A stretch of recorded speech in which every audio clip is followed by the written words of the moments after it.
All right, all right, all right. So Welcome everyone to FC Shed. I think what did I say? Number 13. Lucky number And 13. the lucky number, just for you. A really big name today.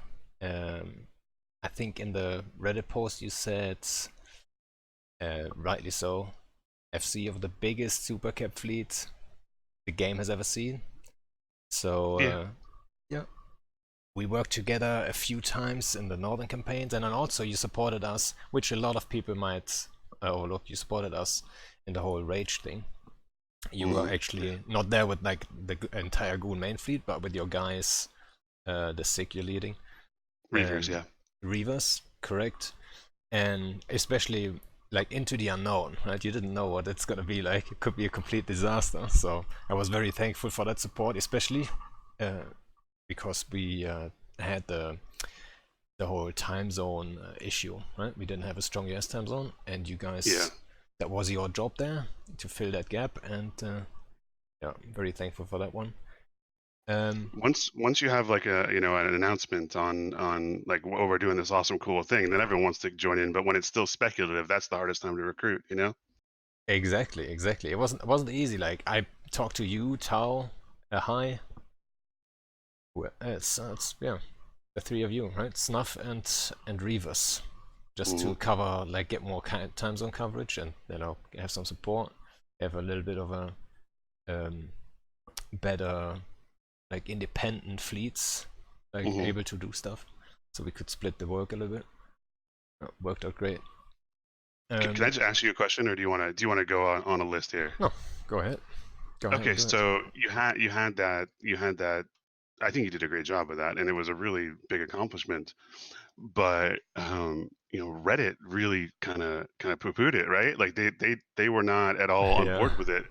Do you think that was because of the way, like you felt rightly accomplished, and I think you should have, and you put a lot of work into it along with your guys. It wasn't just you, but you were helping organize it, right? Do you think that part of that was because of like the way that you sort of, you had the post with the trumpets, and we did it, and sort of the remember George Bush landing on the with the Yeah, mission yeah, yeah. accomplished banner? Yeah, Do I you know. feel like if you'd approached the publicity part of it a little differently, like it might Exactly. have been received differently? Yeah, 100%. 100%. Yeah. That's actually Yeah. the number one critique point that we would have, I think, with the team afterwards, is like how we handled the whole thing. Because I didn't think about it too much. We talked about hmm it though. Before we knew, like, there's gonna be a narrative gonna be put on this and stuff, like, we talked about, but we didn't go into details. So when You know what the it's. when the whole thing happens, what confused me was that there was a lot of people going on those talk shows and stuff, hmm like this one, for example, could be, one of those. Yeah. But like, I'm not hating on any of that, but a lot of stories were put out, and like there was like this massive flood of like stuff and memes. I like the meme part though, because we were holding whole control and people needed to be entertained, and they created memes instead, and I had a good time holding that whole control. So Um, yeah.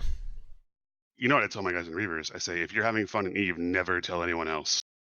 And because fun is like it's the thing that people most want in Eve, and it's the easiest thing to destroy, and it's the easiest thing to ruin. And so I tell our guys, like, never post about anything. So if we have a new doctrine that works really well, don't post about it. If we're having fun fights, don't post about it. Just never mention it. Like it's really tempting to want to post about it. And like It's probably a good move, sometimes yeah. sometimes we'll do it, but there's a purpose to it. Like, when we were up in Roar fighting against Sword Dragon, the purpose was we were fighting 4-1, and even though we were still winning, we wanted to start making some forward progress as far as like destroying some stuff. So we wanted to demoralize their guys a bit. So like there was the idea, hey, if we're on here every day posting our wins because we're getting wins every day, highly outnumbered, then they're going to be demoralized, right? So that's when you start posting. But but it drew people to us. Like, it drew people, like people came to fight against us. It worked out still for us, but it's a double-edged sword, and I think usually the edge goes against you. If you're having a fun time and you're getting wins, don't talk about it. That's my rule. Yeah, well, the rage thing was a little bit different. It There was was. just that one fight, Yeah. Yeah. Yeah, that So one was more just a publicity thing. Like, that was just the general EU public did not take to it. Like, and I was surprised by that, but No, so they I'm just not too turned. surprised. In the end, it all makes Hmm. sense because they all see just that last kill mail, right? Where Hmm. you Yeah. remember the armor time around the armor timer that was the fight, Yeah. and then it was basically the side they started self-destructing their stuff. So we were being bros, inviting everyone in, like, hey, like if you want to go, we were not OPSEC anymore. Everyone could just get into the wormhole basically, and that's where we ended up with like 1,500 people um, Yeah. on that kill mail because it's the biggest kill mail in gaming history, basically. You know what I mean? Like the Yeah. biggest loot pinata in gaming history, if you see it like this. So of course people would wanna get in and stuff. So And they only see that little frozen moment in time. They don't see holding whole control. They don't yeah, see exactly. stopping breakouts and people trying to get in. Like they don't see any of that. And And that's a lot of effort. yeah, you know what? Like that made me mad. Like I got dragged into this Reddit war of comments, Mhm. and it was Yeah. I'm so dumb for doing that. So Yeah. I'm just like a moment of weakness, and I got dragged into that. And the guy made a video of that fight where only you guys were in there, then Snuff and us. There Mhm. was no other, um, no one else, and the fight was number wise very even, and they had the better ship depth Yeah. for it. And then he Right. says in the narrative, it says like we're undocking, even though there was 1,500 people in the like there wasn't at Yeah. the time. It's just Yeah. ah so painful. Yeah. But hey, whatever. There's this great Mark Twain quote. He Oh, wait a says, sec. "Never argue with." Oh no, keep Oh, going. Sorry, the Discord thing's booked. there's a great Mark Twain quote. He says, "Never argue with stupid people. They'll just drag you down to their level and beat you with experience." Yeah. I remember that a lot when I'm talking on Reddit. There's a lot of experienced people in that arena. Um, someone how much was lost? Hard to tell. But we looted around, I think 3.5 trillion, something like this. That loot speed was epic. Yeah, There was it's just, crazy. and they had been for like a whole day before just undocking and self-destructing so much stuff. So like there was lots of stuff that wasn't looted, but that was um, destroyed. And yeah, I mean, Won't show up on emails, but it was destroyed. We saw it happening. You're just sitting there. I was just sitting there on one of the Astras, and just watching Dread undock, blow up, then a carrier undock, blow up, just over and over and over again. it was crazy. Yeah, someone made a video actually, like a time lapse video. Mm. It looked crazy. So I love that. Like I don't think your audience has figured it out yet, but you just had me on here just to talk about this great victory you had, a year ago. That's the only thing we're going to talk about today, right? It's the whole point. Exactly. Because my ego needs that. Like that's what I Yeah. feed on. It is like rage. That word rage, the word rage is on the list, but just for your intro. Like I'm always make like a note and say like, oh yeah, we Okay. work together on rage. I mean Mm. that's a detail. Like, I think that was the one of the. We didn't work together too many times, like in the northern campaigns, and then Mhm. rage, and then we talk every now and then. But it's not like we're working together on a daily basis. The time zones also a thing. Exactly, It's that's true. you're in the blessed time zone for Eve. Like EU time zone is probably in my opinion the best time zone because there's so much stuff EU timed to time there. zone? Yeah, yeah, it's better No, than US. There's nothing in no. US time zone. Oh Is come on, Australian time zone? I disagree. Is is Australian time zone the best time zone? It's better than EU. EU is the worst time zone Well, why is that? Tell me why. because I think it's the mentality kind of thing. I think the US, like, you know what, the best like time zone content wise is the Russian time zone. I truly believe that. Why is that? Because they're way more aggressive. They're a little crazy. The Yeah, Russians, that's they true. they wouldn't even disagree. They're a little crazy, and Hmm. you can get fights. They don't care too much. Like they lose a fight. Like let's say LSH, right? We're fighting them for like ages now. Like Hmm. it's not like they do much for our daily life or whatever. But you have to give them credit. They're still hanging in there. They're still in Iridia trying to hit stuff. Was it Hmm. yesterday?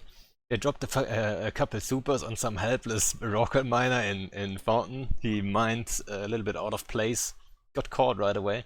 Like LSH is still there doing stuff. I mean, it's not the biggest group and stuff, but they're tough. They're tough people. That's what I think. And I think You saw that in EVE history in general, but you can also see that when you're roaming with a small gang. If you're around with like 5 guys in the Russian group, I always feel like these guys are more likely to undock than some EU time zone group. You know, I think There's it's a probably a very bit. There's risky probably a bit of device. the grass is always greener type thing, right? Um, but if you look at where people time to, and even no one times the U.S. time zone. Even Test, which has a Well, really big U.S. time NCDoc zone, they don't does. time the U.S. time zone. When we deployed Really? north, that's the first. Yeah, that's Oh one yeah, of those they did things. When switch we it. They deployed did north, switch it, but yeah. yeah, the friendly guys that were helping, they timed it all Hmm. for AU time zone, but Hmm. no one from PAM shows up to that time zone ever. Yeah. Then when we deployed, we had to deploy early, and then the week after is EVE London, so there's like a huge gap, and in between that gap, they timed everything for US time zone. And we can't really contest in US time zone, so like it's pretty pointless at this point though. It's almost So like time zone taking is a thing they should fix in Eve. Ooh, yeah, you want to hear my groundless and baseless speculation? I've got speculation. go ahead, like hit me. All right, so I don't have any like CSM insider info. I thought I would. Like I thought that was the whole point. Like was you get high enough, and you get like the dirty intel.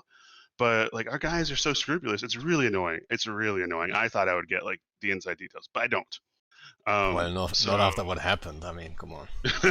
yeah, yeah, Did you get banned for not getting anything and not yeah. doing I know. anything? Then you know. Exactly. It's probably for the best. But my speculation is that this war declaration that Villy made. I will guess that if we see that we'll see in the notes that like whatever meeting this was. I don't know if there'll be notes on whatever meeting it was, but whatever was discussed, I bet you they were talking about time zone tanking, and I bet you Sword Dragon was dragging his feet, no pun intended, on that because he loves time zone tanking and he loves anything that makes him harder for him to evict from a place he's already in. And I bet you that really frustrated Billy. And I'm going to guess that was the genesis of this war declaration. Yeah, you think so? Like I wonder what it's gonna be, and Mm.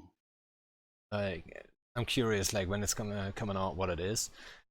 If you're Uh, still interested in Eve in like 3 years or whatever, whenever it is that the NDA well, expires, then you'll know. Yeah. but like, wait, isn't that like one of those meetings? It's not wasn't a CSM summit, so there's not Yeah, gonna it be any wasn't a meeting summit, so there minutes. won't be notes, right? Yeah, exactly. Yeah. Unfortunately. Yeah. But that's my Well, that's my speculation. yeah, I think you might be on point there. I mean, it's a big issue, times on tanking, but at the same time, I can see why Sword Dragon would be a fan of it. I mean, But yeah. I Yeah. mean, also technically, which is weird now with the test move, GOTG is technically one of the last groups that are not aligned with. I mean, they are aligned now, forcefully, basically. That's what I say, at least. Like, if you attack someone, yes, they're gonna look to, get some friends involved. And that's exactly what happened. But they're one I of mean, the I think last you groups should be that able to. were trying to be independent. Yeah. And then you call a war against these guys? It just didn't make any sense to me. And this whole botting narrative is so fucking boring. Like, I go to fucking PanFam renting space, the VVV guys. Mhm. Dude, they're botting too. Like, they're all botting, Yeah. you know? If you have renters, there is a certain amount of bots. Like, we're trying to hunt them. Like, we're trying to see, like, Mhm. do we have... But you can't police all that space. You can't be flying around your own space non-stop and find these guys. It will happen. There's a reason that branch is so high up in the rat, payoffs every month, and if you've stayed up there, it's not because of the number of active players they have. I assure you of that one. Like it's pretty bad up there. Um, I do think for time zone taking, I do think that you should be able to fight in your own time zone. Like I don't think that Russians should be forced out of Russian time zone or Chinese out of Chinese time zone. I just think you should not be able to choose the day. Like if we want more fights, it should be at times when people can come to the fights, right? And so Yeah. you should be able to do it on weekends if you want to. And the fact that you can still make your timer Thursday at 6 a.m. for someone else is not good for the game in any way. Yeah, I mean the problem, even though they did the whole like you can't decide the day anymore, the problem still remains that one of the timers, Armor or Hull, has to Mhm. be midweek. Like you can't get Yeah, around that. Yeah. I don't know what they think that solved really. I mean, it makes it slightly It better, I guess, but like, exactly. Yeah, it's an improvement. Like let's not shit on it. Like They are Yeah. admitting a problem. That's my positive point on it, and it's Yeah, I slightly agree with that. improved. So now you can choose, like, do you want the armor timer or the hull timer on a weekend? And in a lot Yeah. of cases, the armor timer is the deciding one because, if you get your keepster reft into hull, like, You're not and gonna put that's your supers on it. staging, what are you Yeah. gonna do? Are you gonna gamble and sit there? All your Yeah. clones are gone and all that stuff, like, so. And I think at least it It's increases the better. chances for your hull timer. Then. And it's easier to ask you guys. Like we've had to ask people to alarm clock for 2 fights on a weekdays to kill keep stars. It's easier to say to your guys, hey, let's you can do this one on the weekend, and then if we win the fight, then yeah, we'll ask you to alarm clock at on Tuesday or Thursday or whatever. But it'll be the final timer. It'll be for the kill. And like that. That's a lot easier to ask. Yeah, but also, like, I mean, you could have done that before the armor timer. Yeah, and we You did could do have done that. that Like we one. usually Yeah, push yeah. it. Yeah. So the improvement is But you're minimal. you're Well, right. It's there's an doing improvement. something. It's doing something at least. I like that they're iterating. It's more than CCP's done for a while as far as like these sort of level of balance changes. So I'm hopeful that they will continue to do that. Yeah. Sorry, I've like kind of taken you off the plan here, but I just had Oh, some stuff I want to talk about. there's no Yeah, plan. I'm just writing yeah, some, like, what I usually do, like, is write down a list of stuff we can talk about, and we might end up not talking about any of that. It's totally yeah, fine. yeah. But also, when it comes to the time zone tagging, I think the solution would be pretty easy. Just have Uh-huh. the hull timer one day after the I'm armor with you. timer. Whatever the Yeah, timer before that is, might be ADM based, might be 3 days in null, like 1 day in wormhole space, and 2 days in low sec or whatever, right? Whatever that is, but the last timer should be a day after, and then you can have both timers on the same Saturday, weekend. Sunday. You Yeah, I'm with you. subscribe I to don't, it seems Panda? really simple, but That's so there must hot. be. I don't know. I don't know the reason why they're not doing it, but it seems like the easiest solution that gives everyone something where you can still have it in your time zone, but you can't choose a weekday. Uh, I mean, I'd like to fight some off time zone groups, but you just also U.S. time zone is the worst um, for like fighting time zone tank people because like if someone's timed to U.S. time zone and you're EU, you can stay up late and do the timer if you really want to. But U.S. time zone, you can't. You have to take the day off work to do a EU time zone timer. You know what I mean? Like it's like Yeah, 3 p.m., 2 p.m. but you U.S. time could zone. contest maybe AU, if you stay up late. AU is like for me AU timers like they start at like 6 a.m. There's So not enough of like them. That's what I would think. yeah. Sometimes they're That's the 5 or smartest 4 timer. a.m. Like 4 a.m. you could do, but like 6 a.m. you can't really get in a fight because if it lasts, more than an hour and a half, you need to leave for work, and you're just like, Yeah. all right, see ya. It doesn't work either. Yeah, I usually yeah, say like a good fleet is 2 hours, right? That's a yeah, really good fleet. And three yeah. hours, that's to be expected, So yeah. Right. So yeah, I mean, people need to be at work by then. So it's tough. It's tough being U.S. time zone and going for the time zone tanked ones. That's why I'm really a big fan of the weekend ones. What do you think about them CCP letting their employees be, on in major alliances I and like be it. known if they want to now? Me I too. like it. I talked about it. Was it last time? I Hmm. actually invited Dopamine and some other guys before. Like, I didn't know Hmm. about the policy. Like, I did invite them just to see more Eve because, I mean, at the time I had like direct contact with him. I wasn't Hmm. actively playing. I had a lot of time for some reason. Hmm. And yeah, I told him like they just came in. Like Dopamine just was just joining CCP, so I thought like that guy probably needs some Eve experience. I would have given him a crash course basically. But he like there was this policy in the way and stuff. And I think CCP Alpha was the only one I'm aware of. He kind of worked around the policy with the whole streaming thing. So he contacted Hmm. Bjombi and what's his other? What's the other guy? The Russian guy? I don't know. Yeah, the other streamer. And it was an open fleet basically. So he didn't join a group, and he didn't have to be Right. anonymous or whatever. So there was a way. Yeah, Lucy Lou exactly. So they did like events and stuff like this. So that was the only way to actually do it, kinda. And I mean, I like what he did because like, it shows that he actually has interest in the game and he has Hmm. knowledge. Like he's a decent pilot and stuff. So you know. Did you read the dev blog they released? I think yesterday, where they were telling players like this is how you should handle having a CCP employee on your alliance, and No, I they're didn't like, read all that. it's pretty funny. They're like, don't be rude. A lot of CCP employees came from other games. They don't know how to play Eve. Like you should expect them to ask some dumb questions. And like, Yeah, my bet and it is was like, sorry. yeah, My bet is we're not gonna see it openly. Like there's gonna be some yeah, CCP. It's not gonna be like every alliance has 10 developers or some shit. There's gonna be some yeah, alliances that have one or two, but they're not gonna be. and a lot You're of not them gonna won't want to be recognize them. known. Yeah.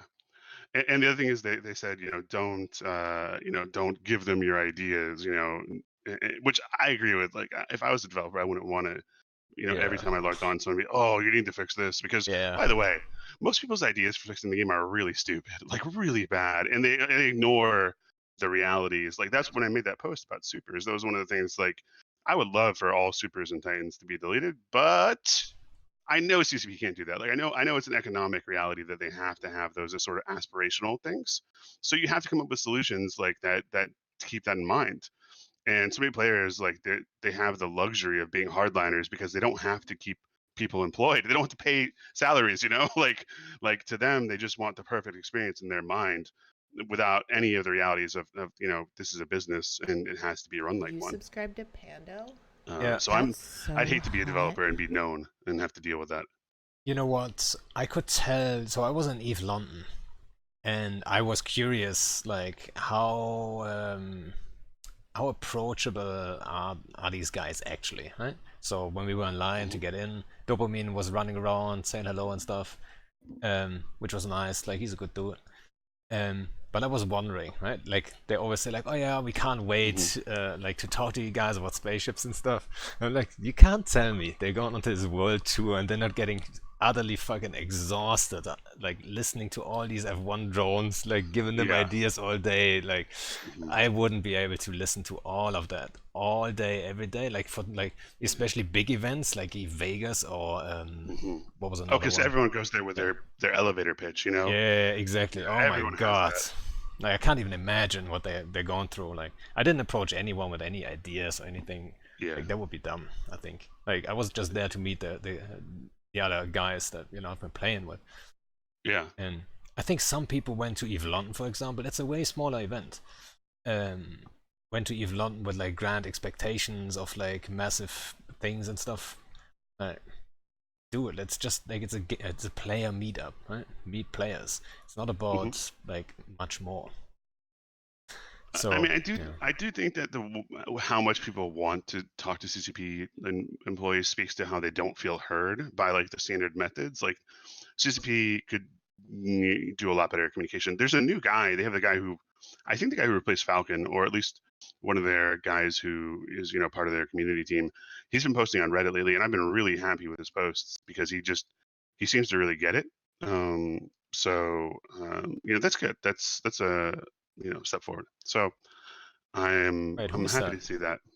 But I'm so bad with names. He's been posting. I don't know. He's been posting on the subreddit for the last month or so, and he doesn't post a lot. But when he does, it's thoughtful, and he explains. He says, I know you guys are interested in this, and we really want. He just like you just feel heard, and that's an important Ah, important thing when you're talking about a public facing employee like a community Convict. convict. Yeah, I think that is him. Yeah, Yeah, yeah, rings a bell too. Yeah, I've seen some good stuff from him. CCP yeah. Convict, So CCP Dopamine. They're doing a lot of like community stuff. I think. I think Convict is more on the active development side though. yeah, dopamine might be the guy. I should have, if I'd known he was talking about Yeah, it, I would have looked Dopamine up is his name. But it's the community guy. Yeah, yeah, I think it's dopamine then. he's making most of the Um, posts and stuff. Yeah. yeah, that's a tough job too, but because I'm Yeah. sure there's lots of stuff they'd like to have done themselves, but they're not writing code. You know what I mean? Yeah. Well, it's Yeah, community work. You can tell like it's a job too. You can tell, yeah. but it's not easy. But yeah, he was the one making the posts about us getting banned and stuff. But when we talked to him, Oh, like yeah, well.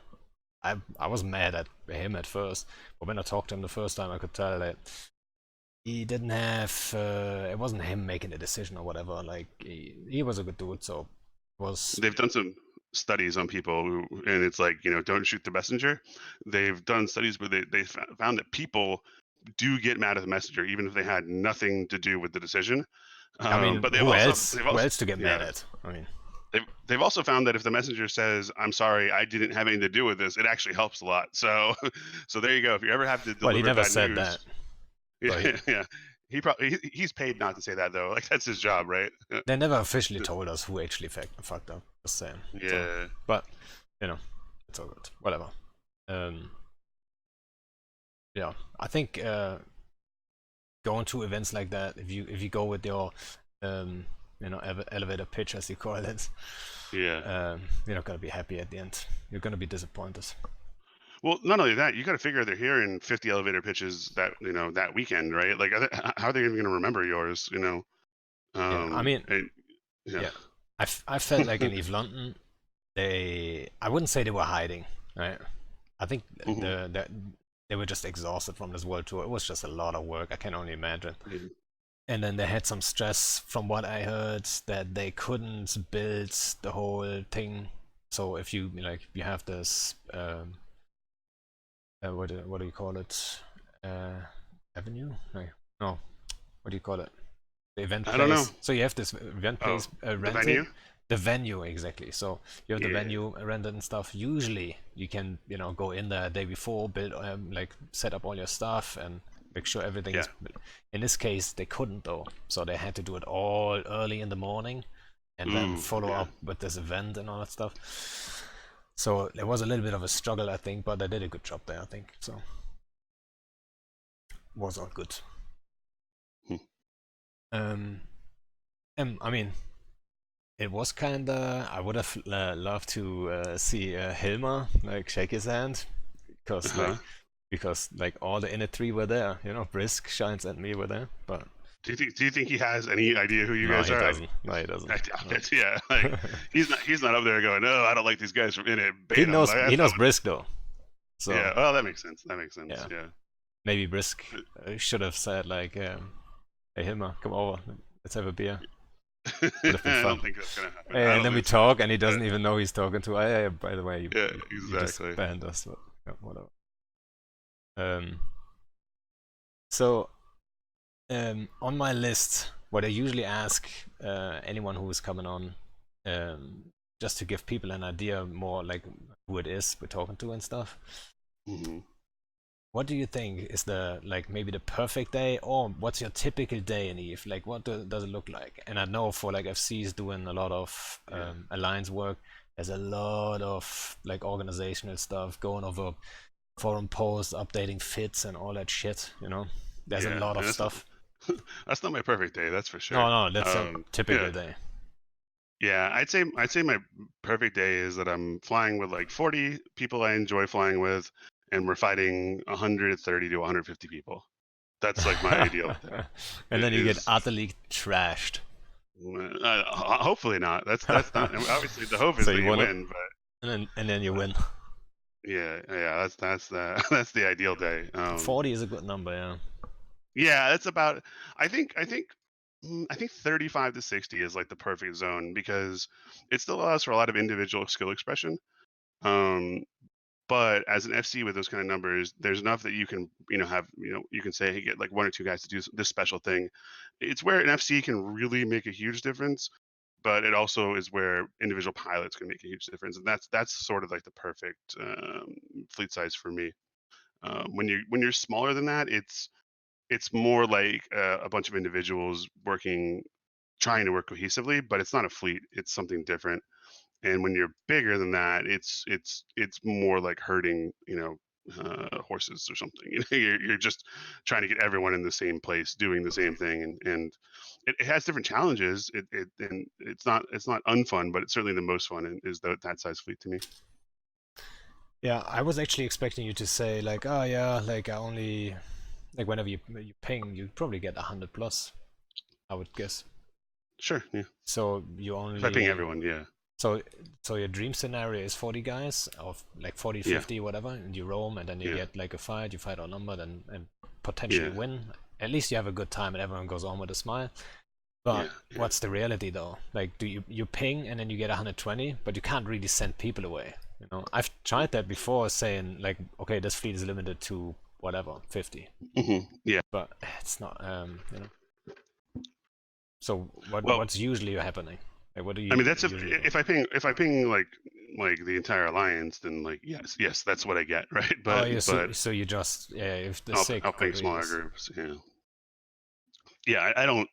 Ideally, I can do it with a smaller group, and there's times where I have to, have to do, a giant fleet, 256 people. But a lot of the time these days, what I find I end up doing is that we just have so many moving parts that I don't even get to run a fleet anymore. In like the giant fights, it's more like I'm usually there in a cloaked ship and I'm hopping between all the comms. And I am keeping, organizing other FCs. I'll see how they're flying. If I see something I like think they can, change or do better, I'll hop into comms and give them, local chat and say, hey, I'd pull to this range, or I'll say over global, I want everyone to do this. I end up organizing the whole battlefield more than I end up running fleets these days in the giant fights. Yeah, Which I'm not. It's not my favorite thing to do. To be honest, I would rather be running my own fleet, but it's something that needs to be done, which is how I got into FCing anyway. Like I did it to fill a need. I never envisioned myself being, a well-known FC, but so it's just I see that it needs to be done, and we do better when I do it. So it's sort of one of those things where I'd rather us win as a group than me have a fun time alone, if that makes sense. um, I I'm trying to remember how it worked in X47. I think you did call, but that's in heavy tie-dye, so there's so much time to do all kinds of. I think you did call the Doomsdays though, for you guys at least. Yeah, yeah. No, I was doing it there, but I wasn't. I did have characters in leading fleets, but that when you're doing the capital fleets, you're not really like, you know, I had like five characters doing five different fleets, but they were just some organizational things, not Yeah. really. I'm not really, but yeah, that was very much like, yeah, I was calling our doomsdays for all of our fleets, and we had multiple Titan fleets, so like there was a coordination effort there, and I was very much running that thing. But that's the same sort of role where I was looking at the whole battlefield rather than focusing on one particular fleet. I did have characters in charge of those fleets, but the people like there were other people who were relaying the chat to the fleet and that kind of stuff. And we had in our op one comms, I think we had like 1,800 or 2,000 people in one comms channel. So it was pretty crazy. Yeah, that was definitely crazy. Um, And I mean, but good fights for us. people hate on those tie-dye fights.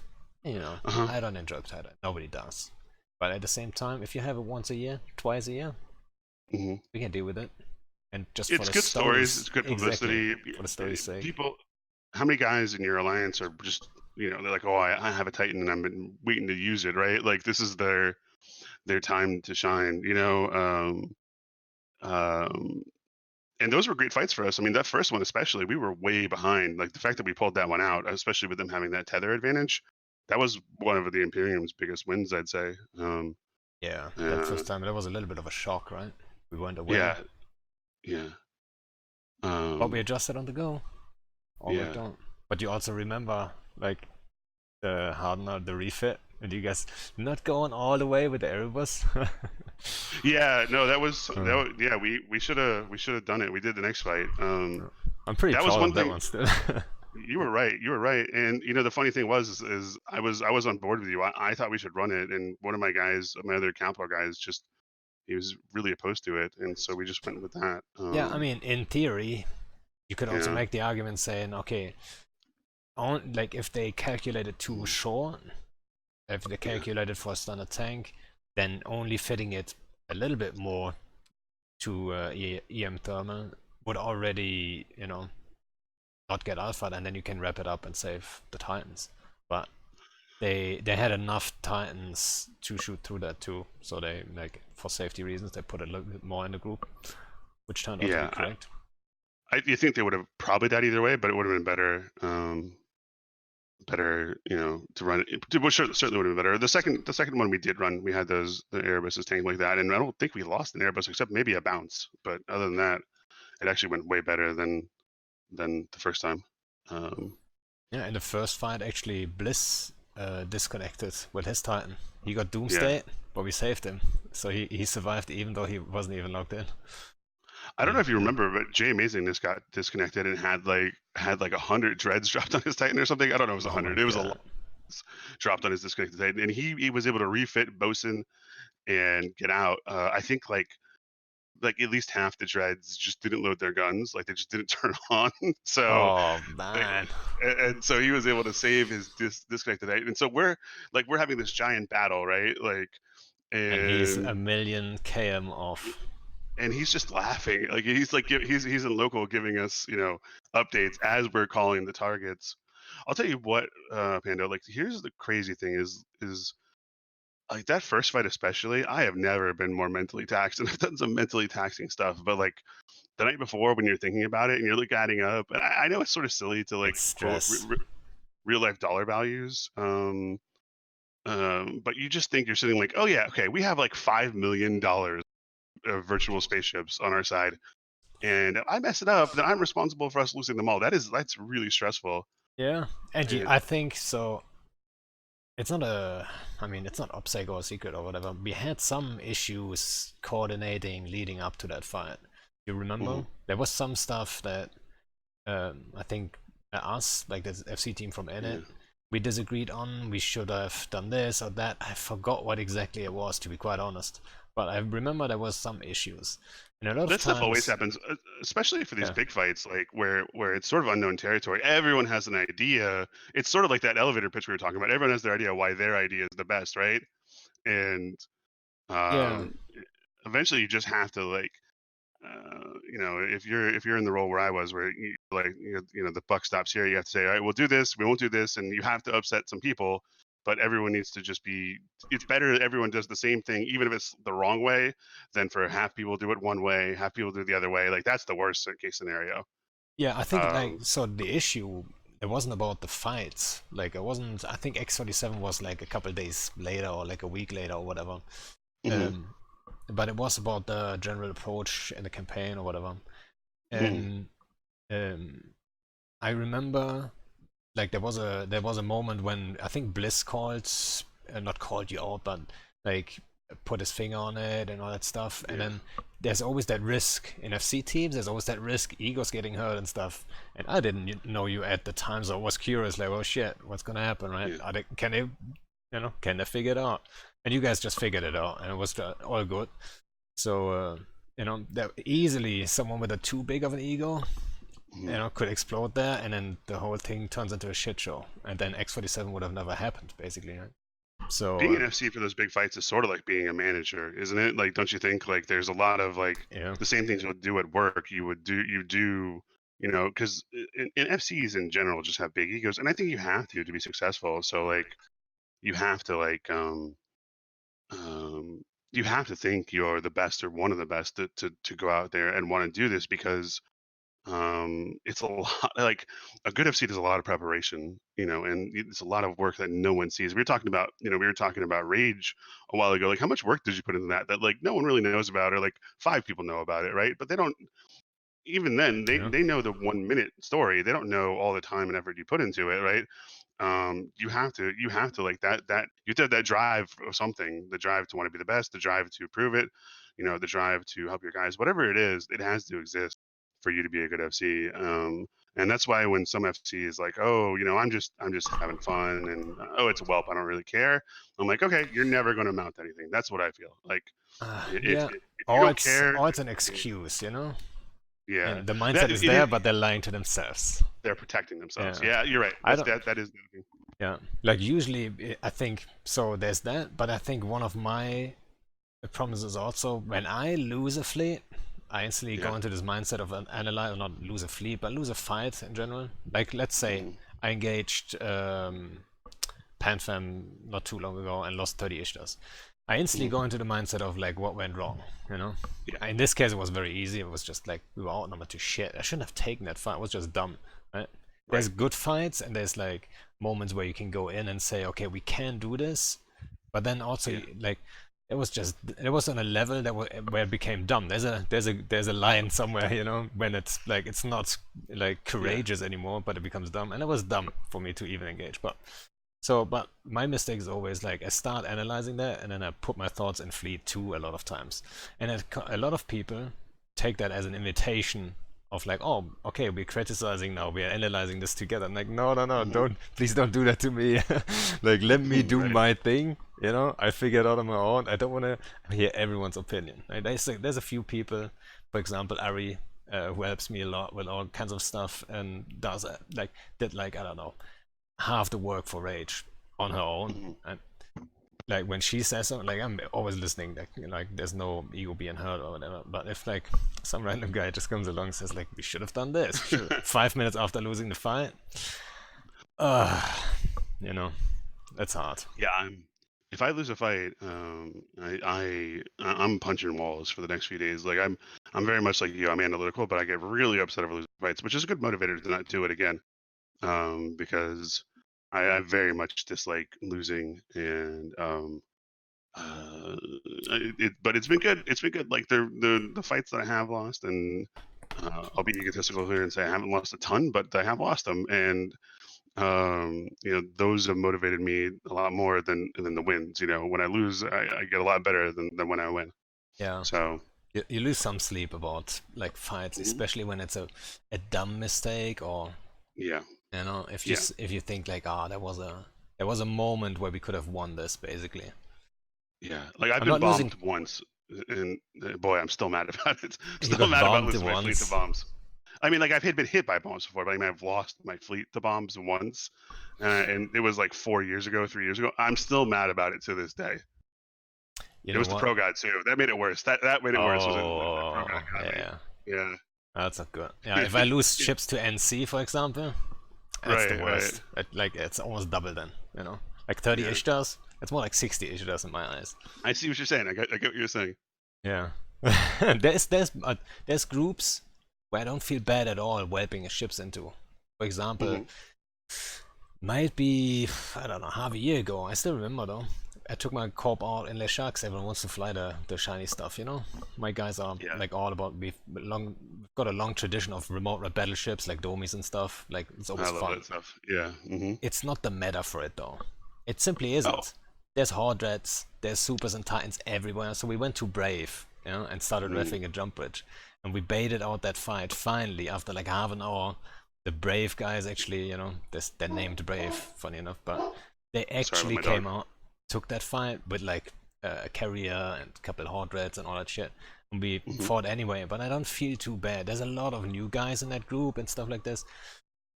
We killed a couple of things, but we lost that Isco by a mile, obviously, right? If you bring LeShuck's Right. Pimp to the brim, it's just what happens.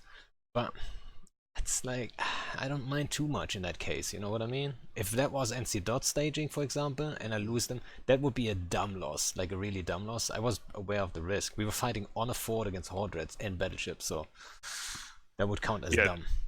This guy in chat says most fun Asher Whelp were the Armageddons, and that's one like the same thing for me. We went. I don't remember the exact details, but there was a CCP who died, and they came out with those skins, the blaze skins, that helped his family if you bought them. Like the proceeds were Mm, donated to his family. yeah. Um, and they came up with an Armageddon skin. So we got an Armageddon fleet together. And And everyone everyone, had to buy the blaze skin yeah, I for it. thought about doing that too, actually, but there was something in the way. I forgot what it was. Yeah. And then we just roamed into darkness and slice space, and we got after like 30 jumps in battleships, we got dropped on. They brought fleets and fought us. We took, we lost the score, but that was like one where it was like, I was happy with that one. I do not like whelping, but that when you're doing it for a good cause and your guys are getting kills and everyone knows beforehand, like this is the story. We're gonna go in these. We're not coming back in them. Yeah, yeah. That's a different story. That's not the same thing. Yeah, I mean, there are fleets that are supposed. I mean, they're meant to be whelped. For example, the Nagas we did, or the bush ravens into Zeteria, they're already Hmm. dead when you're dock, right? Obviously. Yeah. But they're Yeah. like, if it's not part of the plan, it's obviously it shouldn't. You shouldn't go at the end then. If it's not part of the plan, you shouldn't go in the end like, oh yeah, that was totally the plan. In general, I don't like those fleets though. In general, I'm not a big fan of like taking out a fleet with the Well, it's intent to like a lose dread it. bomb. Yeah. I mean, it's not the intent to lose it. The intent Well, a is dread to bomb's a deal different thing, right? shit ton of damage. I mean, with the Nagas, for example, you go in, you kill hard dreads, and you Yeah. trade with hard dreads, and you kill, like, I don't know what we killed in general, but like around like 20 hard dreads or whatever, and we lost Mhm. a Naga fleet for it. Right? Were these blasters or rails, the Nagas? Blasters. All right, so you're right on top of them, just Just straight up in the face. giving massive damage. Yeah. Yeah, yeah, that makes sense. So, and then in the end, I mean, think about it too. At the time, now with the warp speed changes, it's a little bit different. But getting a Naga or Yeah. a Raven fleet places, like you don't want to Hmm. travel home through Esoteria. I Oh, tried. I yeah. tried to set it up actually with the Ravens. I was very aware though the risk is too high, and then we got all like triple, quadruple boson on the gate because I got um, impatient. And then I could have yeah. gotten them through there. I feel like, but I caught that MGD and it was close to the gate, but not close enough, and they were quick, and shit I, happens. I I just generally don't like. I don't usually join them unless they're like an FC I know. Like Apple did one recently, where a guy in test had passed and they wanted to do a big fight. And so we did that one, and that was fun. Like we everyone just bought crazy stuff, and we just brawled it out in the gate. And um, that guy Ron USMC streamed it. It was good. Like I'll do those, but like in general, like oh we're gonna take a bunch of battleships and go and lose them. I don't know. It just doesn't appeal to me. You had a question on your your thing. Like what's something you like to fly solo? I think is what you asked, and I Oh, not really solo, enjoy. but Did you general. not write that? Maybe I just made it up. Um, but I really like to fly like like a mutant armor raven with rapid lights. And that's a ship I don't ever plan to come home in. But I like to I take those out, and often, especially if I don't do it on Asher. If I do it on Asher, I get blobbed a lot more. But if I do it on another character, I often get tackle coming in to hold the Raven, and then I drop a grappler and two webs and a scram on it, and just light it up with the rapid lights. And I've gotten a lot of good fights that way, where I fought 10 or 15 dudes and ended up getting 10 kills before they ended up killing me, which was really fun.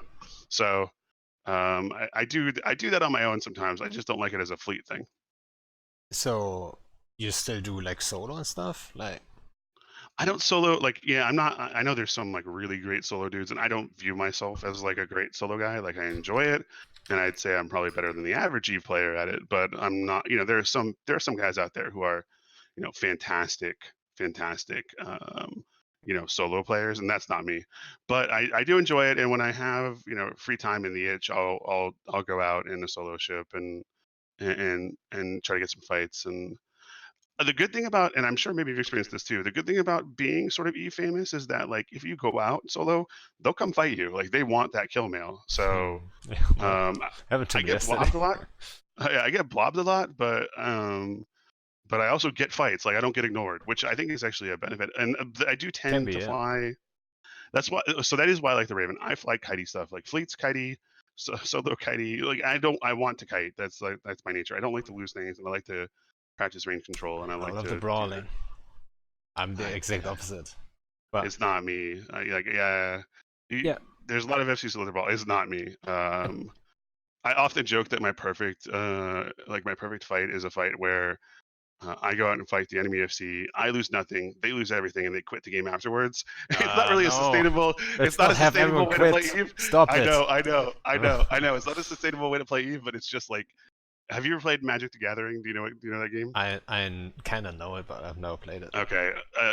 The people who are listening who do play it will know when I say that I play like only blue counterspell decks. Like they'll understand. They'll understand what I'm talking about. I play stasis and counterspell decks. I'm just an anti-fun person. But but anyway, that is why I like the Armor Raven. Like it forces me to sort of plod along and have to like I don't get to choose my engagements. Like they just come and fight me or they don't. Like that's it. I have no choice in the matter. So then the filament thing, Yeah. you must love that then, because that's I think why it's I did great. it It's yesterday. awesome. I think it's super great. I So haven't done it yet. wait a I'm second, gonna do it but this week. are you aware? So before you do anything, are you aware there's two different types? Yeah, because I was I know taking that out the there's LeChuck fleets and I didn't know, uh, so I took there's a. them out. Yeah. Okay, go ahead. Tell me, please. So there's two different filaments. So 1 to 4 is actually uh, teleporting you to random nullsec space, Hmm. and 5 to 9 is into random active nullsec space. And I didn't know that. So I took my Oh, guys out. Exactly, you didn't know, so I'm telling you. I took my guys out in Les Shucks, and we're just gambling, and I'm like, we're getting unlucky, but you know, we couldn't find much. But we're also in Les Shucks, so really hunting wise, it's not the right setup. We had Dictors with us, obviously, you know. yeah. And then a day Um, later, Ari actually tells me, it's like, hey, why don't we use these? Like, you get into active nullsec. I'm like, what are you talking about? So yeah, you actually get teleported into active nullsec. So there you go.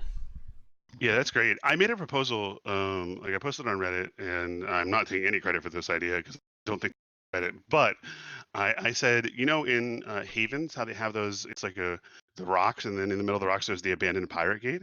Yeah. I said that those should like you should be able to take those gates, and they should go to any other random rock haven Oh my in, god, in, that's a in the funny game. idea. And yeah, and I said it should like the link should last for 5 minutes. So basically, you could take your fleet through and appear any other random rock haven. I'm like, it would be two things. It would make ratters a lot less safe, which is good, I think. And havens are And it, like the number yeah. one thingy. Yeah, imagine you appear and there's a super 100 kilometers away from you. They're like, no, like that's the dream scenario. That's a So fun idea, I have to say. yeah, so it's sort of like that idea. It's a little more controlled and different than what I was proposing, but I was already in favor of an idea like this, and so the fact that they did it really, really like makes me happy. Yeah. Yeah, I think it's a brilliant idea. And like whenever we have like whoever I'm talking to who is like one of those, in groups, like not everyone in our alliances are like absolutely PvP fanatics that are going out Hmm. in small gangs and solo. But There's all whenever I types for talk sure. to anyone who likes small gang or solo stuff, like everyone Hmm. has a fun story about like, hey, we just like used this filament and like we ended up here and killed someone there and then had an epic fight and all that shit. So there's a lot of stuff happening because of them, and I think it's great. One of our guys did it yesterday, and they ended up in Fountain. So thanks, Philip. You know what's funny? Like we used at least, I think I used like 12, 15 in total so far. We ended Hmm. up once in blue space. Only once. That's not bad at all. Yeah, I mean, it's almost as It'd if be we didn't have any blues. it'd be weird if like there's some secret like waiting. I highly doubt this exists, but it'd be weird if they are cool if they did that so that you're less likely. But I don't think that exists. No. There's no way to Then you promote that could, that I can think yeah, then of. you could actually, set everything blue besides that one group you want to end up. Ooh, yeah. See, that's why you got to think around the ways And that you then the could blue bust those donut is a to really do reality. it. Yeah, there you go. Finally. Actual the blue donut with one bite out of it. Yeah. What's your definition of a small gang? It's Apple pear. fleets. Yeah, it's fleets under 100. That's a small gang, right? No, a small gang is like, I don't know, 10 guys, 10, Yeah, 15, maybe up to 20, depending on where you go, right? If you go I'm to, gonna go out with 15 or 20. That's what I'm gonna take. So yeah, I mean, yeah, it depends on where you go on. Like if you do low sec stuff, for example, and there's only small groups around, then 20 is not a small gang compared to that size. But if you go into like fraternity space or panfam space, like yeah, 20 yeah, is small. So it can vary. It depends on where you are, but yeah, 10, 15, 20, that's a small gang. Karma Fleet does these Saturday night swarms every Saturday in U.S. time zone at night, and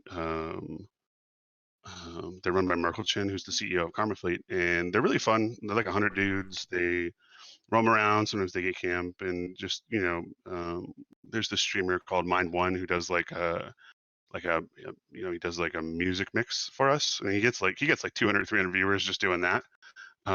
We discovered him one day basically, and he had like 5 viewers, and he's since started playing Eve. He The joined power of Karma the Fleet. goonswarm. Yeah, and he's become like a pretty big streamer on Saturday nights. It's actually really cool. That's nice. Um, Yeah. But the other day, Merkelchen couldn't be there, so he asked me to run it, and they have this doctrine with the what's the Trix destroyer's name? I'm blanking on it. The Kikis? yeah, the Kikis. They have a Kiki doctrine, and so I had like 60 Kikis, and we went into Horde space, and the Kikis are all self reps. We have no Logi, no boost really, or a couple boosts, but Self reps. um, Alright. yeah, because like basically they split up a lot to try and catch ratters. So the idea is like live long enough for the rest of them to get there and just to shoot through them. Well, Horde comes out and they bring like a 70-man jackdaw fleet, and but they had Logi and everything, and I couldn't fight them, and I was actually so annoyed because obviously a fleet with Logi will destroy a fleet without it. Um, so I ended up running from that fight, and it made me really angry. Like normally when you bring something to someone else's space, they'll drop capitals on you, but they brought like an even sized fleet to fight me in a relatively equal doctrine. Jackdaws versus Kikis. But you still couldn't Seems fight. I know, and it was annoying. I felt bad. I felt bad for the Did FC you lose because sleep over it? Like, I it's didn't lose like a sleep over lost it. fight, you No, know what I mean? Yeah, but I was really annoyed by it. I was really Huh. annoyed by it. I felt bad for the FC because he brought something totally reasonable to fight me with, and I couldn't give him a fight. So if that FC ever listens to this, I apologize, whoever you are. Sorry we couldn't take the fight. I'll try to bring Logi next time. Yeah, basically, you're sorry you didn't give him free Kiki kills. Eh, I think there's some doctrines that don't deserve good fights. Jackdaws, harpies, scepter fleets. Like, mhm. go away with that shit. Come on, bring something. Bring something other. Like, or even I would expand that to Eagles and Mutants. To be quite honest, I think Eagles Mutants, that's so lame and so boring. I don't even. I mean, Yes, I'm with you. Eagles are super boring. Mutants are like, I mean, just I used to like them because they were, in my mind, like a high skill fleet. But the mutant itself what got so overtuned that just any idiot could run it and do well on it. Like, if you play any of their games, it's like in League of Legends or something when they release a new character and it's just like way better than it should be. It's the same thing with mutants. Like they changed it, and I think they've made it a lot worse. Like I think people underestimate how big of a nerf base speed is to a ship like a mutant. And I think the mutant fleet is significantly worse than it was a couple of weeks ago. So they've at least done something about it. But man, significantly, you would say? yeah, I do. Yeah, Oh, like everyone else when they saw those nerfs were like, "Wow, this nothing. CCP doesn't care." Blah blah blah. And then some people were like, "Well, maybe they'll iterate more." I was like, "Dude, this is a big nerf. Like they lost like 20 base speed. That's huge on a ship like a mutant. Like like I think so that's the pretty fact, but the fact is still there. Mutants are still the fastest ship on the good. Yeah, grid. And yeah, yeah, they can dictate range still. They still are cap stable for whatever reason. Did you ever yeah. ask that question? Why are mutants cap stable? Invul is on, MWD is on, they're cap stable forever, easily. Mhm. While, for example, other ships like Ishtars, I know you like Ishtars too. Yes. Ishtars, they're struggling hard. But why? Why is that? Why are Ishtars struggling hard while mutants are completely cap stable, easy peasy with like level 4 skills? So there's Yeah. like this combination. There's still everything is still strong about them. The alpha is still strong. They're still the fastest on the grid. They can dictate the range. They still have enough range to deal with almost every doctrine. Like unless you outrange someone by like 50 plus km, I would say it doesn't matter really, right? The Especially if view they on can mutant dictate gets a little range. warped. The view on mutant gets a little warped because if you get enough eagles, then eagles are better than mutant. But you have to I have agree. just so many of them that essentially the eagles are almost alpha striking. Like that has to be what it is. Yeah. The problem is artillery. Like it is. I'd love to talk to a CCP dev about this because like I feel like they have like so much design debt in artillery. Because if artillery is good, it is the best weapon, and there's no better one. And if So it's not, and if it can't alpha, then it is awful. It's like the worst design. It is so binary. It's either the best weapon or it's just absolute garbage. And I don't know that there's a middle ground that you could ever make work. so I suggested something not too long ago actually. That's maybe not on artillery especially, but in general. Why don't we remove a little bit of mass on all ships and then Hmm. add mass to long range guns?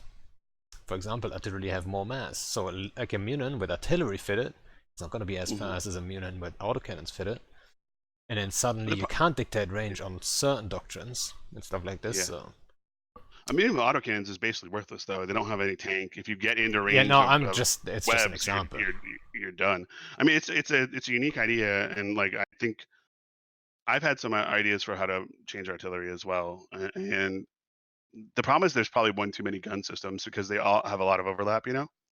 Um, so, but yeah, I think the Munin is extremely hard to balance. So, some guy says that the Munin. Wait, what did he say? He said Munins are good or artillery is good in large fleets. But that's actually not true. Artillery is like it's actually best in sort of the in the term of nullsec medium Jamie sized Love. fleets. Yeah. Right. Artillery is great because 70 of them can still alpha strike a ship. 70 ships can still alpha strike an enemy With ship. 200-man fleet, you want the pure DPS rate of fire and range and application. That's all you're looking Exactly. for. That's why an Eagle fleet at 200 or plus is better. Yeah, But a the Munin only fleet at 70, disadvantage. yeah. Sorry, I didn't want to interrupt. Well, just a Munin fleet at 70 is great, and it will totally destroy an Eagle fleet at 70. It won't even be close. Like the Eagle fleet might not get any kills of any of note, whereas the Munin fleet will decimate them, and that's what makes them so strong in that medium-sized engagement. But they're not that great for the largest fleets. Yeah. What did I want to say? Damn it! No, I forgot why. I lost my train We were of talking thought. about Alpha Strike. Oh, sorry. Uh, I love missiles. What's your favorite weapon system? Like I know everyone has one. hmm, Missiles and drones for me. I would say drones. I mean, they're not the best. Mm. You know, I No, they're don't not. like them because they're so Neither easy, are or missiles. but I kind of like drones. I don't know why. Like maybe it's like because we were flying remote abdomes for so long with Corp and all that stuff, and it just gives so much room if you can have all your DPS from drones. All those high slots are free. You can do so much. It's way more creative. It's a little Mhm. challenging, especially like Ishtars versus Mutants. It's I mean tough. You need to that's why like position those drones and all that stuff. There's a lot of things to it. So that's why I love Ishtars. I've always said that the Ishtar versus Ishtar fight is the hardest fight in Eve because you have to track so many different variables for your fleet and the enemy Ishtar fleet. And that's where I think like the real crucible of FCing is like if like the FCs who were winning those fights were the really good ones. Do you remember Starfleet Commander? He was in like old Triumvirate. I know the Not name. old Triumvirate, but he was a great Ishtar FC. I remember admiring him back in the day. And I'm sure you've seen this. You've seen some really good FCs take out Ishtar fleets and do terrible because Ishtars are the doctrine though with a lot of skill expression, and a Yeah, bad FC in an Ishtar fleet will do much worse than a good FC in one. It's a huge difference. I would argue when like to at times Ishtar Online, I think Hmm. that was the time when we actually really developed a really strong FC team with like Bliss, Yeah. Shines, me, and you know, I don't know who else. Mhm. Soraya was around, and we did really well with Ishtars because I mean, think about it. Like normally in fleets, like let's say two Munin fleets are duking it out. There's two positions you have to keep in mind as anchor. But in Ishtar fleet, it's four Yeah. positions. It's two Ishtar fleets and the two drone blobs. Like, where are Century the drone swarms. drones? Yeah. Are you in range? Are you not in range? And then it's a, Yeah. you have to You have learn to all keep that. your drone tracking where they are versus the enemy fleet. Your I think tracking versus tracking their wasn't even drone an blob. issue back then, Like, they were so Sentries were OP, pretty you good tracked back then, everything. Fuck. It was so strange. But, yeah. um, I just yeah, Sentry drone tracking was really good back then. I just wanted to say, like, so the reason why I think we were really good at it, we won like one-to-one engagements a lot of times. Uh-huh. It was because all these roles that you would traditionally have like one guy do, like we split that all up easily. That was very normal for Yeah. us already to have like everything split up. Someone's anchored, someone's calling targets, someone's maybe doing Mhm. something else. I already like always try to like do like special stuff like bombing the drones or smart bomb Mhm. battleship and stuff like this, right? Yeah. And it was like a team effort, and it was always that. I think that's very important in those fleets. I almost never call targets in my fleets. Like I give my target caller like a priority list, like this is what I want to do. And if I see a particular target I want to hit, either because I think it's valuable or it's just someone You I don't throw it in like, there. yeah, hit this guy. But like, um, it's really good as an FC. It lets you focus on one particular task or a few particular tasks. And it gives experience to other people. Like, I think that's like, I'd actually like to ask you that question. Like, one thing in the last year I've been really focused on and concerned about to some degree is I don't want to like monopolize the FC space or take up too much oxygen. Like I mean, I told you, like I have a lot of confidence in myself. I feel like I could just go in here and I'll win this fight if it's at all winnable. That's how I feel, right? But if I just did that every time, I'm not helping the alliance, right? I'm not helping develop other FCs. Um, um, I'm not helping people get better. What do you do? Like, like when I think of initiative, I think about you. You have a great like small group of FCs, but how do you develop more of them? Or is that something you're concerned about? Maybe, and I think it's totally valid. If you just don't care, then that's fine. But like, what's your take on that? So I think it's a very interesting question because I always say like in big groups, and I think you guys are doing a great job. There's only so much room, like you said. There's only so much oxygen in the room, you know. Hmm. And Hmm. usually in those big fight, like there's a big timer. Then the big FCs, like in our case, with like 4 strat FCs, Hmm. one of us is gonna take that. So someone like a skirmish FC, which is like a level or two below, he wouldn't have the chance of learning there because everyone needs some airtime. Also, the strat FCs need that. You need to undock every now and then. You can't just sit there and then act like you know uh, the best FC ever. And I think Your skills will diminish if they do. Like exactly, if you exactly. don't So practice them at all. Yeah. yeah, everyone needs to get out and do that. But how do you get more people? Like, how do you create all this opportunity for all these FCs? And we have a lot of people who want to FC, um, but there's only so much room. So I think what you guys are doing great there is with like special interest groups, right? 6, and then you Yeah. can split it up. Suddenly there is like twice as much. Right? For example, Reavers or Space Violence, they're suddenly doing Hmm. something else somewhere else, and then they can create their own opportunities to FC and stuff like this. But yeah, I think that's the struggle in most groups. And you will not see many big groups where you have like 10, 15 main FCs. That's just not possible. How's that gonna work?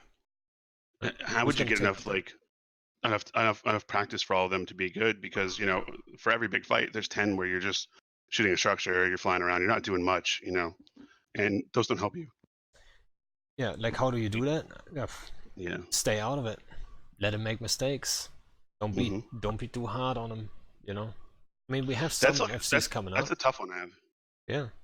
And you know, But I have like when I'm backseating or whatever, or I'm like right.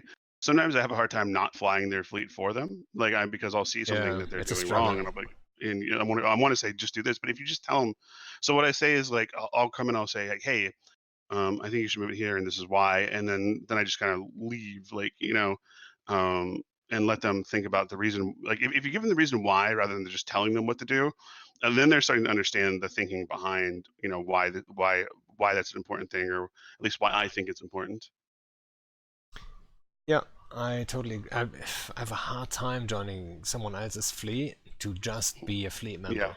Like I need to it's really do tough as an FC something. to yes, yeah. Yeah, I said that a few times. I think I'm not sure if I said it on podcast, but like I talked about that before, and it's like you're so used to being engaged in that mindset. As soon as you undock, you're so used to being like dual boxing, triple boxing, and then making the Mhm. decisions. Their brain is constantly asking like, what next, and next, and next, but you can't, right? Someone else is doing it. And I'm not Yeah, talking about so there's a difference though when there is like in my case Dark Shines or Bliss, if they have seen the fleet, like I have a certain role, so it's different. I'm talking about the like mm, complete F1 drone thing. right. Like, it's very hard, yeah. What I do is I try to focus on um sorry if you hear my dog whining, he's just a giant baby. It's, Um it's not too bad. he's literally giant and he's such a baby. Um I I try to do like a role that's sort of independent. So I'll fly like a Dictor or I'll fly like a tackle scepter or something like that. And while the fleet's off doing something, I'll go to other systems and I'll try to find some of the tackle, or I'll try to find a fleet or something that I can do where I'm not just sort of waiting for the FC to do something, because that's when I start being like, oh, he could do this, and I start. and I have a hard time not piping up. So if I give myself another task to do, then it feels a lot more fulfilling than just sort of I'm waiting for this FC to do things that I wouldn't do personally that way myself. yeah, I'm doing the exact same, I think. And you know what? Sometimes in those fleets where I'm not engaged, there's nothing for me to do or whatever, and I'm just like an F1 drone basically. Sometimes I almost fall asleep. It's a struggle.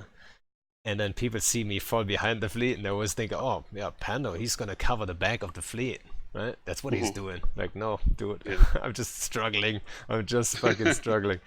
Uh, um, yeah. FCs are the worst line members? Yeah, it's I probably always say true. that. Oh, that's so funny. Okay, I didn't know Apple had said it. I thought you would just said that. Yeah, I say that a lot, and Apple's heard me say it a bunch.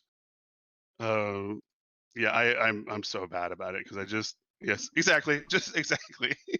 Yeah, We really are the worst line members. yeah.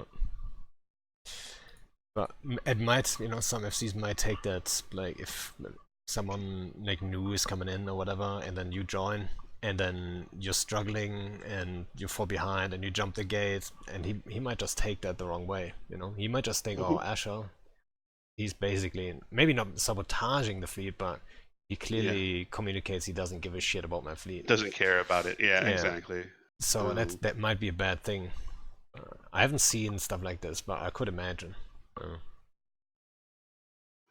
what we were talking about this before we went on air about how FC is not just entirely a skill thing. It's not entirely how good are you at flying your fleet through space and calling targets and all this stuff. That there's a social aspect to it that is, in my opinion, extremely important. Um, Yeah, hype uh, and stuff. yeah, yeah. What do you think? First off, do you think that you are particularly good at that, or how, you know, as an FC, did you get there strictly because you have like innovative plans, fun fleets, or do you think that you also have like sort of personality people want to gum on, or because I think there's a whole spectrum of people on this. That's interesting, and I think I'm good at getting people hyped when we need it. Hmm. And I mean, we have a long tradition and in it in general. Like we don't bullshit our guys. For example, Yeah, you guys don't call even if hostiles red call a pens or CTA, CTAs. it's a Yeah. beta. It gets like beta is like the third most important orb. Like there's beta, alpha, and then CTA. Hmm. If even if hostiles high ping and stuff, like if the importance of the orb is beta worthy, but not more, then it's a beta. Like we're not gonna go and upgrade it just to get the numbers. Like you can maybe do that once a year. Just morale can be an objective too. So suddenly, like if you have to have that win, you might just hype it once. But that's super rare. So I think Yeah. if you have a long tradition of not bullshitting, then you have a way more power of boosting those numbers up when it's When it needed. is important. For Yeah, the example, poison track wolf. Rage. I call it Yeah. this the mother of all CTAs. We call a Yeah. CTA once a year. So people were like, what the fuck? That's gonna be Yeah. the op. So we had Dedicated. 550 people just Wow, from that's in huge it. for you guys. I mean, Yeah, that's that's huge. that's crazy. Yeah. But Yeah. they all knew that must be Yeah. some serious shit. So, you know, We've I think we've that got Apple Pear commenting in the yeah, chat, and like him and I are totally different styles, and he points it out like during my fleet, I'm always trying to keep the guys entertained, talk about interesting stuff, and there are people who really like that, but there are other people who probably find me a bit much, a bit talkative. That's not what they're looking for. Apple Pear's super chill. He's just like, this is what we're gonna do. I'm not gonna say anything until it needed to be said. And you guys want to watch Netflix or read or whatever while we shoot the structure. He's like, go ahead. Like it's totally different. But I think that's great. Like that. There are people who want that because they need to talk to their kid, while they're playing Eve, and they can't focus 100%, or whatever reason, or they just don't like to hear me talking about whatever, right? Like those are totally different things, but they're super super good to have FCs who can fill all those voids. yeah, and I think that's the same. Like I think we got lucky too in our C team. There's like different types. Like Shines is more of the cap guy. I couldn't care less about caps and supers and titans. Yeah, And um, like I'm more like the fun oriented dude, like who takes out roams. And I think one of the major advantages is also taking out doctrines that are fun, special, different. You know, I you love stuff. you Yeah, will you I will love rarely see me take renaissance. out Yeah, mutants. Like, yeah, flown them like a couple times to defend some stuff because they're just the best at it, and you have to quick form and stuff. But in right. general, that doesn't excite me one bit. So I will always Yeah, try to like take all the doctrine that people get excited about. Be you like it, the high of innovation and yeah, unique it's or that's new the fun part, applications. right? Yeah. I mean, make a plan work. That's the fun part in my eyes, at least. And then people get hyped for, like, for example, when Kikis got in the game, we hyped the Kikis for like Stuka fleets, right? Bring those with Hmm. us. Or at first it was Vetmax. Utter shit, that ship for fleets. What are you gonna do Hmm. with Vetmax? But people wanted to fly them, so I made it work. Put a Vetmax fit into the Stukas, gimped it a little bit. It wasn't a great fit, but people got like some enjoyment out of it. It looked cool, so guess what? We're gonna do it anyway, right? Shield Vetmax. I mean, I'm telling you. So, you know, sometimes you just have to grab some other stuff than the standards, and then people get What do hyped you think for it. about what do you think about the Trigavian hack? And I hate how they make a lot of these names hard to say, like the Itskira or whatever. Anyway, Ikitursa? Oh, that's yeah, easy. that one. I think the Draugr is way harder to. Really, I think that's a Ikitursa, I little haven't easier, flown but it. they're both hard. Yeah, Yeah, I haven't used it, but it in doesn't general, seem it very looks good. alright. Really, Um, on paper, it just doesn't seem great. Like, I mean, yeah, if you want to kill a capital, like the spool time just seems really yeah, high for a hack. but you're probably better off with Dracovex, I guess, in Right, general. right. But Yeah, because like the skirmishing nature of hacks means you generally don't want to be in web range of things, you know? And with the range it has, you're going to put yourself in rapier and Hugin range no matter what, right? And yeah, at that point, it doesn't matter if you have an ADC. At that point, if you're webbed, you're dead, you know? So, yeah. in a hack. So I just I don't get the intention of the ship. Like, what's the point of being fast on grid if you have to go in long web range? You know, if you're going to get a Loki put 3 webs on you, it doesn't matter how fast you are. You are I now a mean, battleship. You know? yeah, yeah, I know what you mean. They can stay on grids for a longer Mhm. time than, for example, Dracovics. But at the same time, you're like, what are you gonna fight? You're not gonna fight other subcaps with it, No, really. no. Most of them are gonna outrange you. Hmm. So yeah, it's a struggle. But there's some niche situations where they probably shine. Like if you take the rock guards, you can spool up on that, and then it's not like 1, 2, 3 supers that can just kill you all because you have a solid tank on it. So they need a certain amount of supers to actually kill you. I think on Dracovex it probably applies a little bit too much, so there would be that difference. But that's basically it, I think. Yeah. Or like Well, Horde Dreads, they're not gonna kill any Tursa fleet quickly. yeah, that's true. I think what happened with the trig ships is that CCP basically didn't want to design 4 new ships of each type. You know, they're like, oh, we want to come out with some new ships, but if we come out with a new one for Amar, then we have to come out with one for the 3 other races. So I think that's what the Trigavian thing was a way to just come out with one ship rather than groups of 4. Hmm. I think probably the thought process was a little bit different. I think What do you think they it was? I think they came up with the weapon design first, and like one of the Made a ship devs. to fit it. Yeah, exactly. Like one of the devs said, like, hey, what if, like, usually damage should ramp up. So the more damage you deal on something, like the easier it should be to deal damage. And they probably talked about like maybe it should lower resists or whatever. I think that's probably more where it's coming from. And then they had this idea like, yeah, weapons should be like this. And then they're like, hey, we could Yeah. just, get some new ships for that. And then It and is then the art it team is a is cool like, I've weapon got time, design. you know. It's like, The- hey, I've got this yeah, idea. It looks kind of awesome, and it's like triangles and shit, And then everyone's yeah. like, yeah, let's do this. So It is a really cool weapon design. Like I think the trig it is. weapons are really cool. And by the way, CCP's art team is really good. Like I think that's one of their best. One of What their trailers though? best. Yeah, I mean they've had some good trailers, but I'm just talking about the in-game stuff. Like they do Yeah, I know. really good jobs. I Um, totally agree, but like I'm missing like.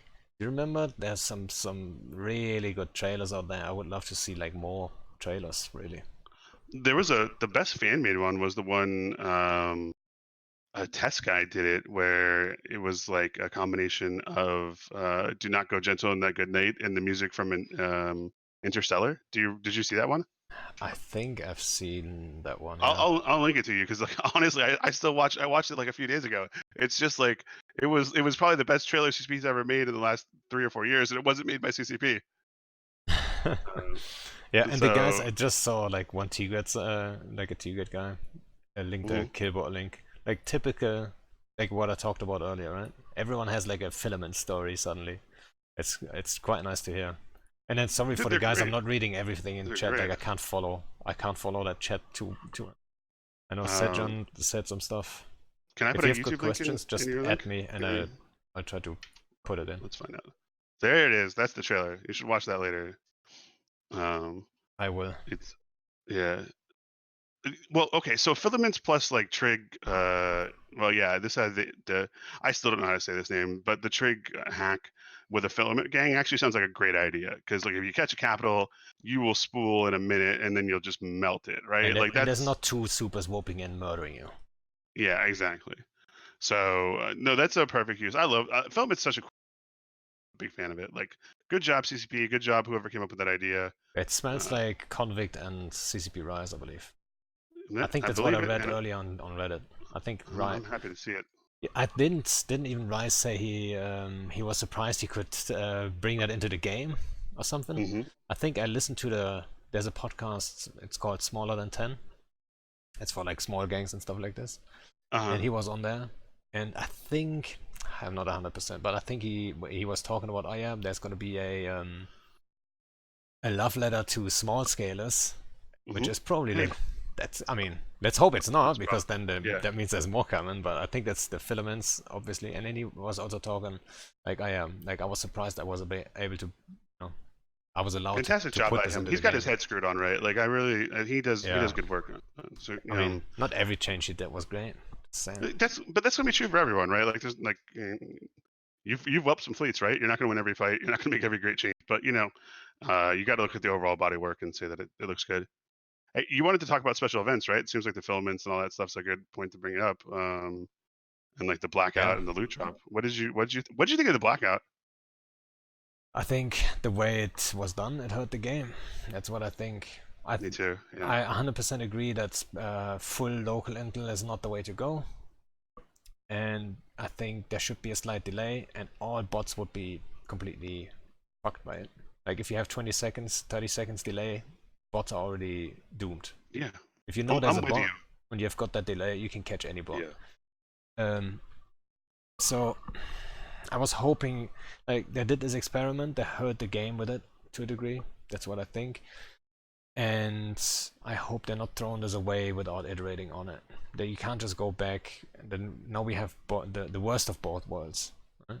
So they filtered out a lot of people Yeah. that they were care bearing with implementing the blackout, and then they filtered out a lot of small scalers and roamers and PvP guys that are now so disappointed that it's rolled back. Even though they said it's gonna be temporary, but Right. sorry. That's done. They lost too many subs for them to ever go back to that. And it's because of the way they did it. Like they wanted to do it.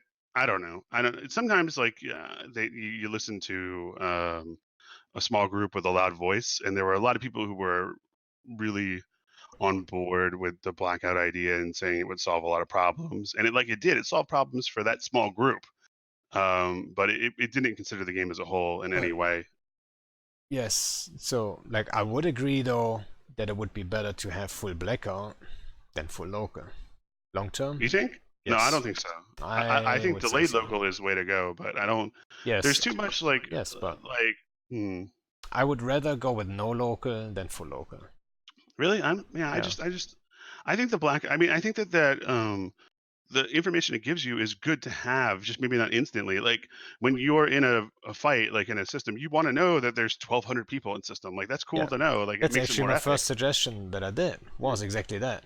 That there's a local counter at all Mhm. times, but you don't know who it is. That would also give small groups that are care bearing in their little pocket an advantage. If there's only 10 guys, or let's say 5 guys in that system doing their little business, they know who's there, And then there's the thing is gone up to 6. They can just ask their guys, hey, did you just log in? Oh, there's someone unknown here. So you know, that would give it a little bit of an advantage. Maybe people would go out of the blob then a little bit. Yeah. I don't think that Blackout will ever come back because, I mean, you saw the concurrent logons. They just dropped so much. And like, you have to be, in my mind, you have to be crazy to think that that didn't mean that people weren't unsubbing because, and so I'm sure CCP ate that in the pocketbook. And you know, I don't think that they have the wherewithal to take on that many losses, even if it's better for the long term of the game. And I think the problem was that it was too debatable that it was better for the long term of the game. And all those guys who had been, you know, yammering about how great it would be for the game, you know, they were talking about how great it was. But then all of a sudden you had the sort of the silent majority come in and say, hey, I hate this. This is terrible. This is not the game I want to play. And then the echo chamber was broken, and then it was a lot harder for probably the people who would push for the blackout to defend it. Is my guess is what happened. Well, I said it right away. Like this, the second it came in, I said like it's great. Like I said to the time zone thing, they admitted there's a problem there. Right? So that's a positive. And then if it's temporary, I hope they're gonna go back to a different version that's not full loca. 30 seconds to 5 minute delay would be great. Somewhere in there, and something around that number, I think. Totally make it security status based. You know. Mm-hmm. Yeah. I mean, what's that for anyway? Same for the amount of anomalies. It should be based on like if you kill a lot of NPCs in a system, the security level should go up. Right? Yeah. That's like. Honestly, if they'd done like a constellation wide local, like instead of the full blackout, I think that probably we'd still have that today. I think that wouldn't have been nearly as much. I'm not a fan. Cloaky camping would be strong. Like we would have Marshy in every constellation in the game. Just saying. Yeah. And I like Marshy. He's a good guy. I actually met him in London. Mm-hmm. But that wouldn't be. And then also people hating on cloaky camping, but that's a symptom. You have to cloaky camp in order to hit, you know, people. To catch stuff. Right, like you're not going to roam around and catch enjoy being logged in on like 100 accounts constantly. That's not what they don't enjoy that. They don't necessarily enjoy even the part that people hate them for it. The guys, I mean, there's probably some good salt coming out of it that might be enjoyable, but in general, that's not why they're doing it in the first place. They're doing it because they can't catch you otherwise. So it's a symptom, not the issue itself. Yeah, Marshy was in London. Yeah.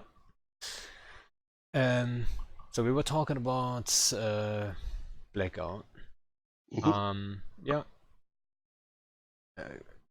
They admit a problem is there, so it's. You put 100% loot drop on the notes, but like I don't think that was a fun event. That week, and it didn't affect me, and I don't know what was it even, I don't know, it seemed cool. Yeah, it was one of those things like for a week or two you can do that. I mean, long term that's not the way to go probably, but so I thought it was fun. And the Z-kill, like the Z-kill things were funny, where people were, you know, loading up their ships with like, you know, trillions of stuff just to make the biggest kill mail. That's so sad. I enjoyed that. Do you even look at killboard still? Like, for intel, but no, I don't. Or for like a battle report, just to see how you did in a fleet. But other than that, I don't take all my clothes off, turn the jazz music on, and look at it like some people I know do. So let me check your killboard. I'm gonna check. All right, I'm looking at mine. What do you think? Like, yeah, what do you think? I think is your all-time. I know I'm the #1 in Goonwafa, my corp. Your all-time rank is only 294. Oh, is that bad? Do I need to step it up? Yeah, you need to step it up. You should have been there with the loot drops and stuff, you know. Yeah, disgusting. I'm not sure if that actually goes into that, but yeah. Just I'm for fun. I'm third all time in Goonswarm Federation, so in number of kills. So I'm pretty close to second if I get out there and. Yeah, I wonder who's actually on killboards. That's probably all gankers and stuff, right? For ISK wise, yeah. If it's ISK, then points and stuff. Yeah. But I only look at like number of kills, I think. Let's look at initiative. Do you want to see who is the biggest killer in initiative of all time? Yeah, that's me. I know that. Is it I'm also really? the biggest Look loser, at so take whatever you you. Easy come, easy go, right? Yeah. Wait, is it? It's initiative dot. Is that what it is, or is it the The initiative? initiative, though. The initiative dot. I can't believe we're Okay. actually looking at kill bots. Yeah, this is So dumb. the most FC jerk off stuff going on right now. Oh my god. Top all time. All right, let's see. All time top. Look at you. Look at you, Panda. Bliss second. Yeah. Riza I'm third. not sure if you should be proud of it, to be honest. It's a Yeah, little bit. yeah, yeah. Like, It's a little bit this much. is the hall of shame more than anything else. Yeah. You know, Shines is only number 8. You ever message Yeah, him he has to and step it up say, too. hey, come on, dude, come on, Yeah. eat Hupo Yeah. or Hupo or whatever is ahead of you. He's one of Come on, my. He's one of those guys. Like Hoopo is a corp member of mine, and he's one of those guys that was always around. He's inactive now, but like continuous. Like he was playing before I even joined the corp or in it or whatever, and he's like one of the best line members you can have. Like I'm I not love even guys like kidding. that. Yeah, he's just solid, you know? He does everything right, almost everything. I mean, everyone makes mistakes, but he's one of the best guys. He's a super chill dude, hangs out, super, like, you know. Shout out to Hoopo. Sadly, This he's guy, inactive since, I don't know, maybe half a year or so. Longer, actually. Maybe a year. this guy Sejin, it seems mad at me that we deleted our ESI from Zkill. Like, Sajin is a I don't good know. guy, too. I met him in London, too. I mean, yeah, I don't because it's like free intel. Like, like there are people who build bots just to like read that stuff. Sajin is Um, one of Kenda's guys, actually. oh yeah. Yeah. Um, but yeah, it's. I wish Zkill would come with that delay. I think that'd be nice. But even though sometimes you get a kill. Oh, we killed a Chinese Rorqual a while ago, and it just never showed up on Zkill. It was really annoying, You just know what? I had the because. same thing. I fought a VVV. Was it VVV? Hmm. Yeah. I fought them. We killed like, I don't know how many domies we killed, but they never showed up on the kill bar. We only killed like Yeah. 3 domies on that kill bar. Which was kind of weird. Was that the fight in Branch the other day, No, that or was was it? in Okay. Kovaledge. Okay. But yeah, that was a dumb fight too. I mean, not a dumb fight. That was the first Actually, time I took Tino. out the Ishtas. Yeah. And yeah, we struggled to get home. It was a good brawl. We killed a carrier, took the fight anyway. They had 100 plus domies and we had like 40 Ishtas. I don't That's a remember. pretty tough fight. That's gonna be a tough fight, Yeah, it especially was too against much. Dommies. Like, Yeah, you can't really we, get too close to get under the tracking yeah. because they have newts and stuff. Right, and then the E-War, like, doesn't really Completely work as useless, much yeah. against Dommies. Yeah, because Yeah. those drones. I mean, I know you know this. You can E-War individual drones, but it's not nearly as Well, useful it's as hard E-War work against though. ships. Yeah, yeah. That's tough. I wouldn't expect to win that fight. Dommies, man, those used to be. I don't know if you remember, but like, Dommies were like main doctrine ships for a long Yeah, time, like 2013, I kind of miss them. 2014, somewhere around then. They were fun. Yeah, I Battleships mean, in they nerfed. general, I kind of miss them. Tecmo battleships. Yeah, just let me list the ways that battleships are bad now. They're slow. Carriers kill them, supers kill them, titans kill them, dreads kill them, bombers kill them, hacks kill them. They take forever to get somewhere. They don't lock anything in less than 20 seconds. They don't really do much more damage than a hack. Their tank is equal to a hack when the ADC's on. It's actually worse. Their SIG is higher. They don't track as well. Other than that, I think they're great ships. Yeah, I agree. Battleships are awesome beside the like 1 or 2 Besides all points you those. just listed. Yeah. I mean, I They want look good. battleships to come back. Yeah, oh, they look. Everyone wants to fly a battleship. Yeah, Like, everyone's. megas are quite sexy actually. Oh, So megas. Ooh, that is sexy. Yeah, it's a so great. yeah. It's fun. I mean, a guy like you loves to brawl too. You can do fun things with battleships. They have stuff that like they have target spectrum breakers. No one else can fit that. Yeah, because they're so There's awesome. well, they're not great, but there's still it's something you can have fun with, and it's a shame. Like Hey, it's never coming back until there's big changes made. maybe battleships get the heavy bombs. I thank you. I have said this for a long time. Give the launcher to battleships. Then you Yeah, first you or have to take normal bombs battleships. too. Yeah, I That's know. I agree. I've wanted bomb launchers on battleships because that'd be so cool. Imagine you're yeah. in your battleship fleet, I mean, you it would be line up crazy, 30 but cool. kilometers, and you start grouping in, and you just start flinging bombs at them, dude. How cool is that? Yeah, Like, yeah. I totally of course, agree. Why it not? would only work against another battleship fleet. That would, or maybe Feroxes. Like, Wait, you wait, could wait, do that. wait. No, no, no, no, no. Do you know what it also works against? Other bombs. Caps. Like, Battle. if you get bombed, so let's Mm-hmm. say, like, I'm thinking about this that way. So you have your Bomb battleships. the bombs. Yeah, you have your battleships, and you're Mm-hmm. all anchored up, and you just regroup, and they're all orbiting at 500. So basically, Mm-hmm. if you call everyone to bomb, guess what? All the bombs are gone all directions, 30 km, correct? Yeah. So the second you know they're bombing you, there's always that one Yeah. guy that declocks early. You can just say, Right. everyone bomb, and then if you're Yeah. faster than them, you're just gonna kill their bombers before their bombs actually reach you, and then it's fun. You know what I mean? There's like a ton of explosions around you and stuff. It's like, come on, do it, I do it, I think you would Rise. have liked I think you would have liked my Chaos Bomber fleet back when we used to have battleships and Feroxes and Hurricanes and more single point fights that weren't super mobile.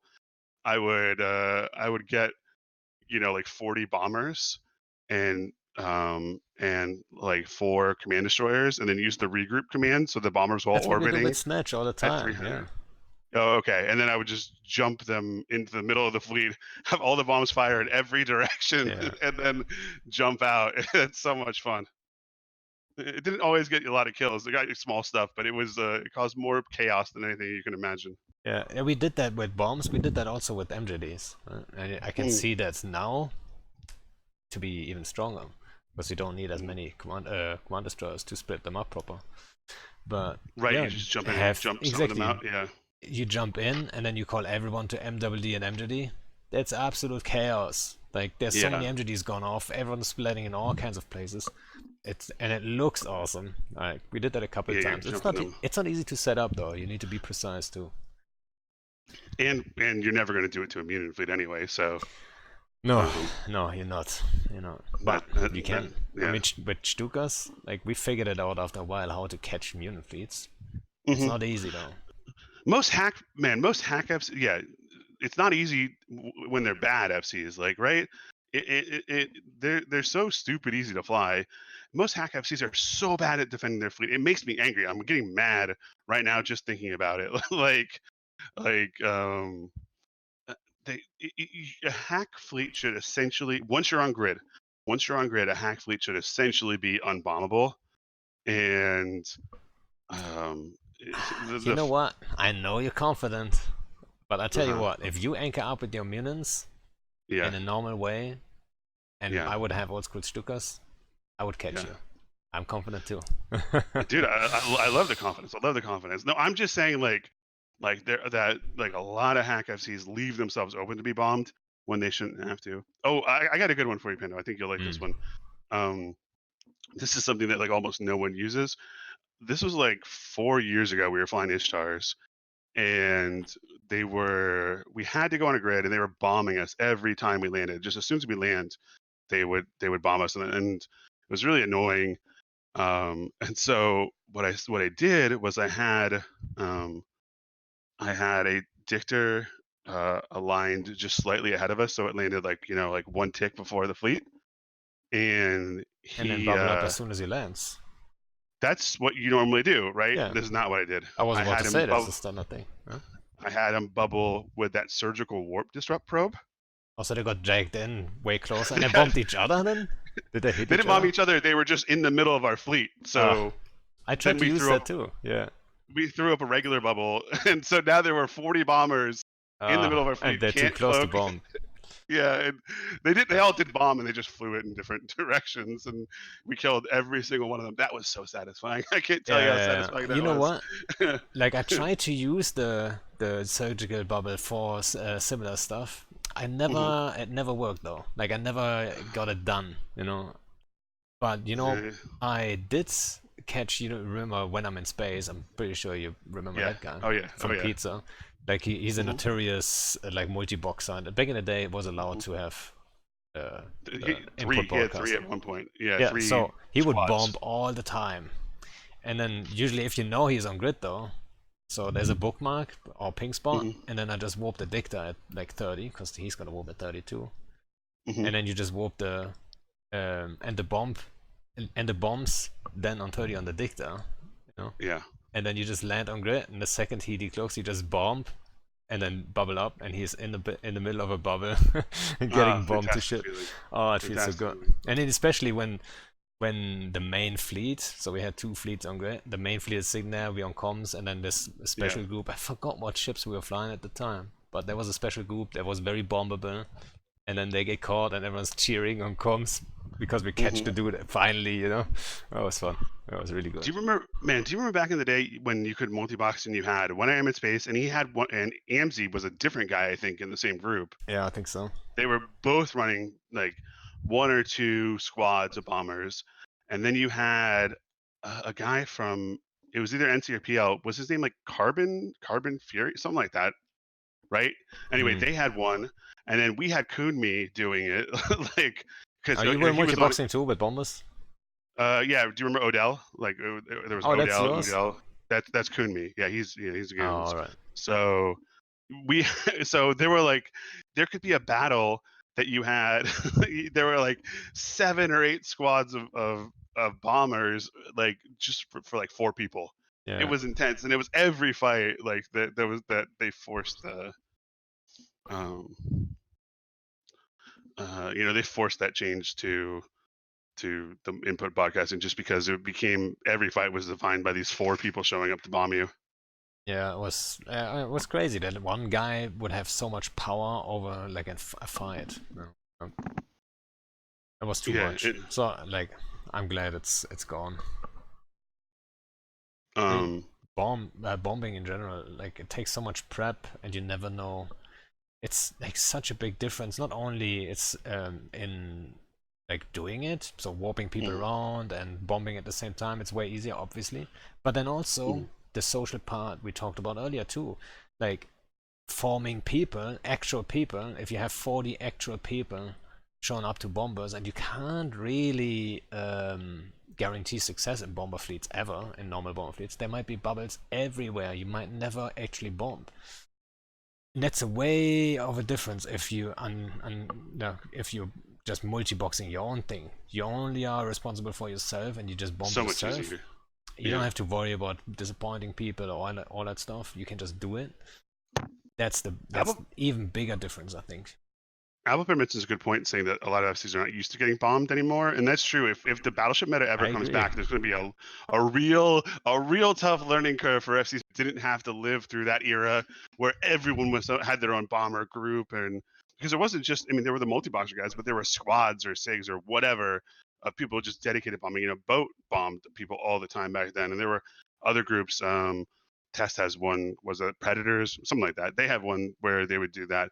Um, and man, it was the being an FC was like 30% just not being bombed. 30% not being bombed was just part of your job as an FC, Yeah. right? And if the battleship meta ever comes back, or just like a non-mobile meta, like with Feroxes or whatever, it'll be it'll be a rough awakening for some newer FCs when they have to figure that out. Yeah. And I agree, a lot of FCs are at the moment are not used to being bombed, and you could probably wipe a lot of stuff out. Like even Munin fleets, they're fast, but they do have to land on grid and get anchored and all that stuff. And you know how it Yeah, is. 100 Munins, and then you say everyone anchor up, MWs on, half of them are gonna be slow as shit. And then there's gonna be one quarter that doesn't even anchor up after like 20 seconds. yeah, That bomb yeah. run's already coming in. So you can Hmm. wipe out like a quarter of a Munin fleet, I'm sure, with one good run. You die Yeah, super for quick because Munins then, they're just gonna zap you. rip you Yeah, to shreds there, but you don't need too for many ha- bombs. for hacks, like the most important time is or the most dangerous time rather is getting on grid. Once you're on grid, it's a Yep. lot safer. But getting there, it can be tough. But even then, the ADCs make bombing less useful. Like it's Yes, still not as strong as it used to be. it might, but it might also. That's what we realized with Stukas against Munins, for example. It also gives them a Hmm. false sense of security, because Hmm. you're not eating one squad of bombs and that's it. No, we're gonna stay on you. You've got to pin your anchor down, and then there's another squad. Is your ADC already running out? Tough shit, there's another squad Right. coming. So you Yeah, can kill bombers in that's when it that gets time, but nasty. can you kill us quick enough? You're gonna lose Yeah. your entire Munin fleet if you just do the lazy anchor up thing. And I think because we wiped out a few Munin fleets, that's why it looked so OP. But all you had to do is orbit at 30. Orbit that anchor at 30, like we're not gonna be able to bomb you. And we're gonna get Yeah. murdered by Munin fleets. So Yeah, that's isn't it funny how like there are like little super simple ways to combat this stuff, and like yeah. so many times people like cry to CCP, "Hey, please fix this for me," rather than just like, "Hey, why don't I do something a little different rather and learn?" But they don't. You know, they just don't do it. Yeah. I mean, some FCs are better at adjusting than others. Right? Some FCs Yeah. instantly adjusted, like Elo instantly adjusted, or what's the other one? There's a Chinese FC, X Rooks and Kings. He's in what's it called? In the mangoes. Like Yeah, yeah. he saw the meta and he adjusted quick and stuff.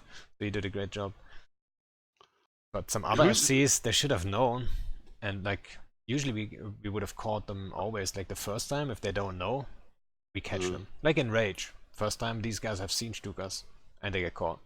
right? And they don't have And experience. yeah, exactly. But then some other FCs, like we had some NC FCs, for example, they should have known that meta. We've been fighting these guys. But you know, they still get caught. Like they're anchoring up, they're thinking, alright, we've got the speed and stuff, we're safe here. Like at some point we're gonna catch you though. And then You mentioned Elo. Who's an enemy FC that you have like a lot of respect for? I would say an enemy FC who have a lot of respect for. I would have to say Killer B too. Yeah, Mm, like he's a solid FC. He doesn't shy away from adjusting. For example, when we did a lot of Stuka stuff, he adjusted in a different way. He brought his own bushers, for example. right. Right? So suddenly he's pushing around, makes our life hard, and counters it quite well. So yeah, and then also obviously You subscribe it's a to different level. That's so hot. Yo, Freddy. We were talking about good corp members before. He's also one of my old guys. Not active anymore, but yeah. One of the best. But yeah, Killer B, Elo. It's always fun when you play like when you fight an FC who keeps you on your toes, right? Like someone that you're like, well, this guy knows what he's doing. I have to really consider what might he do to counter me. Like when you're thinking out ahead, and then what might I do, and like all that stuff. That's the real fun and eve of being an FC is when you're fighting someone who, you know, puts you in you know, like a I don't know, just put you in a situation where you have to be ready and prepared. I Yeah. always appreciate fighting FCs like that. Yeah, and then also they're not the. So you have other FCs that are trying to be like. So they're not shit talkers, you know? So I can respect that too. They're not. Mm. Like there's some FCs out there that are just talking so much shit. And they're trying to like get under your skin or whatever, and you're like, dude, what are you even Yeah. doing? So yeah, I don't ever I've really. never I seen don't. that from Yeah. Killer B or Elo. Yeah, I don't really. Yeah, And I have a lot Canva of is not respect. a hostile FC. Sorry. I have a lot of respect for like Killer B. Like when we fought in um, why can't I remember the name of the system? Was it X47? Was that the one? X1 We is just yeah. yeah. When we That fought one there, you know, easy to forget, right? we were talking about his, you know, the worry about putting your supers on the line and all that stuff, and you know, after the fight, like, dude, he went on a bunch of programs as the loser and went on really gracefully. That's hard. That's hard to do. Like, that's also part of being an FC is taking responsibility. Even sometimes, like when you feel like you didn't do anything wrong, like someone else in your organization messed something up or something, you still have to be the one who says, "Oh, sorry guys, my bad. You know, do better next time." Like that's the kind of thing that I really respect, and someone could be showed a lot of that. So I have a lot of respect for him. And I've never personally that I can think of tried to trash talk another FC because it's, you know, being a line member is much easier in that case in that way. Where you know if something gets messed up, you don't have you were just there, and like, oh, well, our fleet lost, but like, you don't have the personal onus of losing, and so whether you win or lose, I've tried never to really trash the enemy FC and try to show respect to them. Oh, yeah. Um, I think that's but the way to go. but Who's on your there's list? definitely Elo, definitely Elo. I've definitely fought against Killer, but it's only in these giant fights. Like I have no idea what he would be like in a small fight. But I have a lot of respect for him from that angle. Elo is like honestly one of the few FCs I've ever felt like where we're in a fight and I'm like, oh dude, this guy's fighting me to a draw. I'm like, what's going on? Like I would get upset about that, like and he was, but he's definitely skilled FC, and like you said, he makes adjustments really quick, which a lot of FCs come in with a plan, and if it's a good plan, it works out, but if it's a bad plan, they just stick to it. Yeah, you know Um, what? There's actually a video on my channel that's called playing what did I call it? Playing FC chess with Elo. We were in a Stuka mhm, fleet, he was a Munins. It wasn't a massive Munin fleet, but it was big enough to like murder us. But yeah, he made mistakes. He made a mistake, but I couldn't predict that mistake. So I could have right, caught him there, but I couldn't tell. Like he warped into my bubble, but it was way far behind me. I didn't expect it. And yeah, then what he did was also like not a whole lot of people know that, but on drifter wormholes you cannot bomb. Bomb launchers don't work on drifter wormhole grids. hmm And then he basically camped us in there or out, if you want to see it like that. And he was just sitting there. So he was thinking about like positioning and all that stuff. So it was like FC chess, really. Like, and what are we gonna do against Munins if we can't bomb? so right. so he positioned his fleet, took a little bit of a risky move, and almost got wiped out. But like then he positioned his fleet, and Yeah, it the last was time I fought Elo, I was in Ishtars, he was in Munins, and we had a really good long running fight. Like it was one of those fights. I don't think he got any of my Ishtars, but I only got like 3 of his Munins, right? And you know, you look at the Isk lost, and it's like he lost like 3 billion, and I lost like 1.4 or 1.5 or something.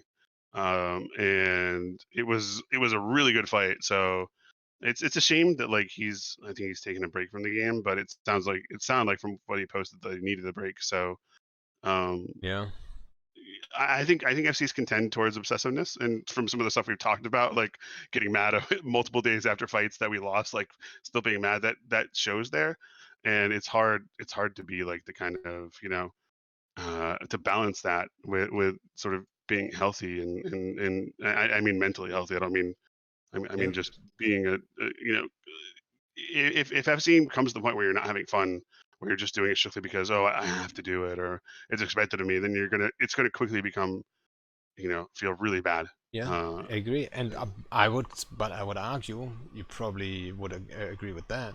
That every FC, like if you're main FC in a big group, at some point you don't feel like undocking. You don't feel like doing this fleet, mhm, but it's on the mhm. timer board. It's on the schedule. You better fucking undock and make it happen.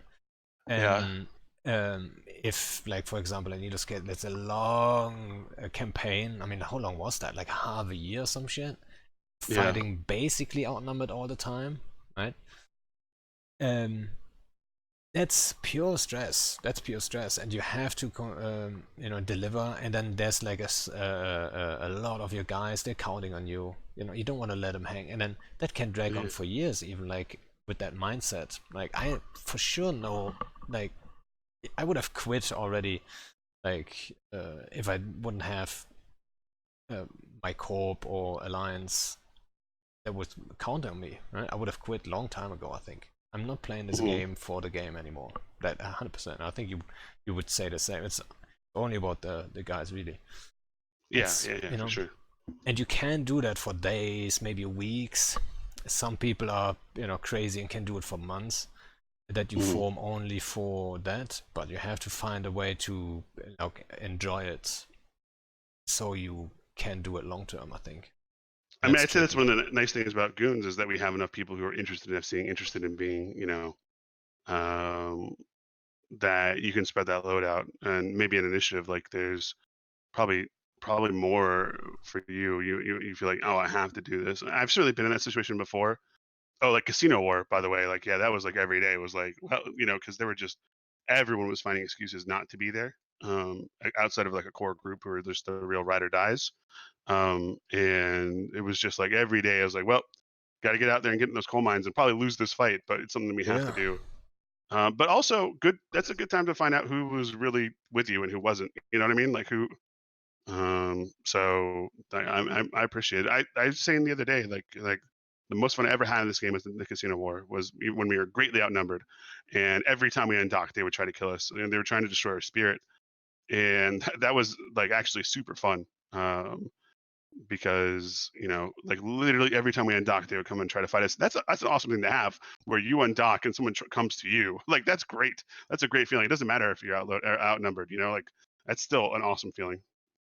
Yeah, I remember also, like at the time we were actually not with you guys in wait, what was the staging again? Saranin. Saranin? Yeah, exactly. Yeah. We were down in Syndicate grinding all those like R64s and shit. And we were fighting NC, or at the time we were fighting not NC, who was it? There was like a handful of groups. We were outnumbered too. But I feel like there is a difference in mindset, or that it puts a different level of stress on you if you're in a defending position. I think if you attack them, it always feels a little bit better. You feel more in control. It's easier to have fun with that than if you have to defend. If you have to defend, it instantly feels bad, and you always wait, and you have to be reactive and stuff. I think for mentally that plays a big role for FCs, like how fast they're gonna be burned out. If you're completely defensive the entire time, that's not good. Yeah, I mean it's an interesting topic. Like we could talk about like the mental side of FC for hours, I think, and the mental health issues. Like that shit is real. I think a lot of FCs. Sure. Have not this, like maybe not to the degree like Elo like is struggling with that shit, but there's, I mean, to say that there's something wrong with guys FCing all day every day. There's something wrong with us, isn't it? So no, I know what you're saying. Like it takes a special kind. It takes a special kind of crazy, right? Like you have to like it's really high highs and really low lows, I think, and you have to be the kind of person. But I think there's I think there's, even in the category of FCs, there's different people. Like there's grinders. Like there's people who are just out there and like they want to just go shoot structures. They're not looking to like I mean, they like fights, but they're like, for them it's like this is the task, and like they're like checking the list off. It gives them a certain sense of satisfaction. Like the dudes who in wars in the past with the goons would just like run a bomber fleet and just kill 5 bosses every day, just like with that nonstop, because they're just total grinders. I think that's a totally different mindset. That's someone doing a task, and they're motivated in different ways. And I think people like you and me, like we're shooting the structures to get the fights. Does that make sense? Like and that's the motivation, is to drag the enemy out and force them to fight you, and sort of prove that you're superior, or prove that I'm not sure if it's much whatever it is. I think I think it's not that much of an ego thing for me, to be honest. It's more about like if my fleet get home and they're all happy and they're chatting and all, that's where I think it's an op success. It has not that much if like the structure is killed or whatever, like the objective is done or whatever. I think if your guys enjoy the fleet and they can't wait for the next one, that feels really good, Well, that's kind of what we were talking about earlier when we were talking about personality. You have people who love boat fleets, like they're just dying to go into BRB fleets because they just enjoy hanging out with them, right? Yeah, there's definitely a part there. It doesn't matter like necessarily because what they did, as long as they do it in sort of a fun boat way. Like that's a totally different scenario, and that's where being a charismatic personality is like a huge benefit to being an FC. And have you ever come across someone that you thought had a talent for FCing, but they're just like, they just had like a personality that was like watching paint dry, and you were just like, I don't know if this is going to work out for you? Huh. I'm not sure. Like, so I think there's a lot of people that like the idea of being an FC. I think especially like you know, a well-known FC or whatever. I think people like that idea and they romanticize that a little bit. And all I can say is like you probably don't want to be that FC. Like it can be very, you know, can be a shitty style of play style. If you're in it for the prestige, it's probably not for you. Yeah, I'm not sure if I've seen an FC who I think is like talented, but he's a boring character. I think I wouldn't go that far. But there are definitely FCs that I saw profit from just being an entertaining character. Right. So you've never seen the opposite. I've seen the opposite once or twice where they just, I felt like they had talent or promise. I have to take that back. I think I've seen, yeah. I don't want to say the name. No. No. I'm not looking to call anyone out. But yes, I actually, now that I'm thinking about it, yes, I definitely can think about one or two people that actually, yeah, they're very knowledgeable and good, but you know, I don't think they would FC for long. Yeah. How did you get into FCing? Like, what brought you into it in the first place? I think it's probably similar to you, like listening to you talk about solo and stuff. I took out the smallest of fleets solo, right? And then someone, Freddy Carbon, who subbed earlier, thanks by the way, he's one of my old school guys. He is one of the guys like, hey, like you roam, I roam, let's roam together. Boom, there's a 2-man fleet. And then you have success, people see it on the killboard, they're like, hey, like, can I join? And then that's a 3-man fleet, a 4-man fleet, and then at some point, you know, we're in an active corp, and then suddenly there's no one else FCing, and then boom, I've got an idea for a doctrine, and so that's, I didn't even, like, I never made the decision to start FCing. How was it for you though? Similar? Or? It wasn't quite the same, but it was just that it was like we needed a home defense, and there was no one stepping up to do it. Like people wanted to do home defense, but this was when like it was easier. Like you know, people used to roam through your space like much more frequently, and there would be small gangs and small fleets, and like that was a lot more common. So we had people who wanted to do it, but there was just like no one who was really stepping up to lead it. So I just sort of ended up falling into it that way because I saw a need and I met it. And I think that a lot of FCs either sort of get what you were doing, where it just sort of grows organically, or they see a need. And I've talked to a lot of FCs, and they almost never say yes. They almost never say I wanted to be a great FC. Like I've had people say that to me, but they haven't ever ended up being great FCs. But the ones who I consider great or good, or you know, in that realm, almost never say, "Oh, I heard about FCing and it sounded really cool, and I wanted to be famous, or I wanted to be a great one, or I wanted to be popular." Any of that stuff. Yeah. Maybe the good ones just don't admit it. Maybe that's secretly what they wanted, but at least they're smart enough not to admit it. And all the ones who were dumb enough to admit it, they've never really amounted to much. So, you know, I think there's always that. I mean, that's very common. I've seen like I'm talking to a lot of FCs now. Like this is like obviously podcast number 13. So, and it's very common that they say like out of necessity, like nobody else would do it, so I had to do it. But then also they have to have the personality to think like, oh yeah, it's nice to be needed, to feel like there's like value in that kind of stuff, and then you know it goes like further and further and further, and then you end up seeing like 100-man fleets. Yeah, I mean, I very much want to win, and I think that part of why I do well, and I don't take it well when I lose. You're so competitive. Like, oh yeah. Oh, you don't even know, man. Like, but all of the, all. I mean, I think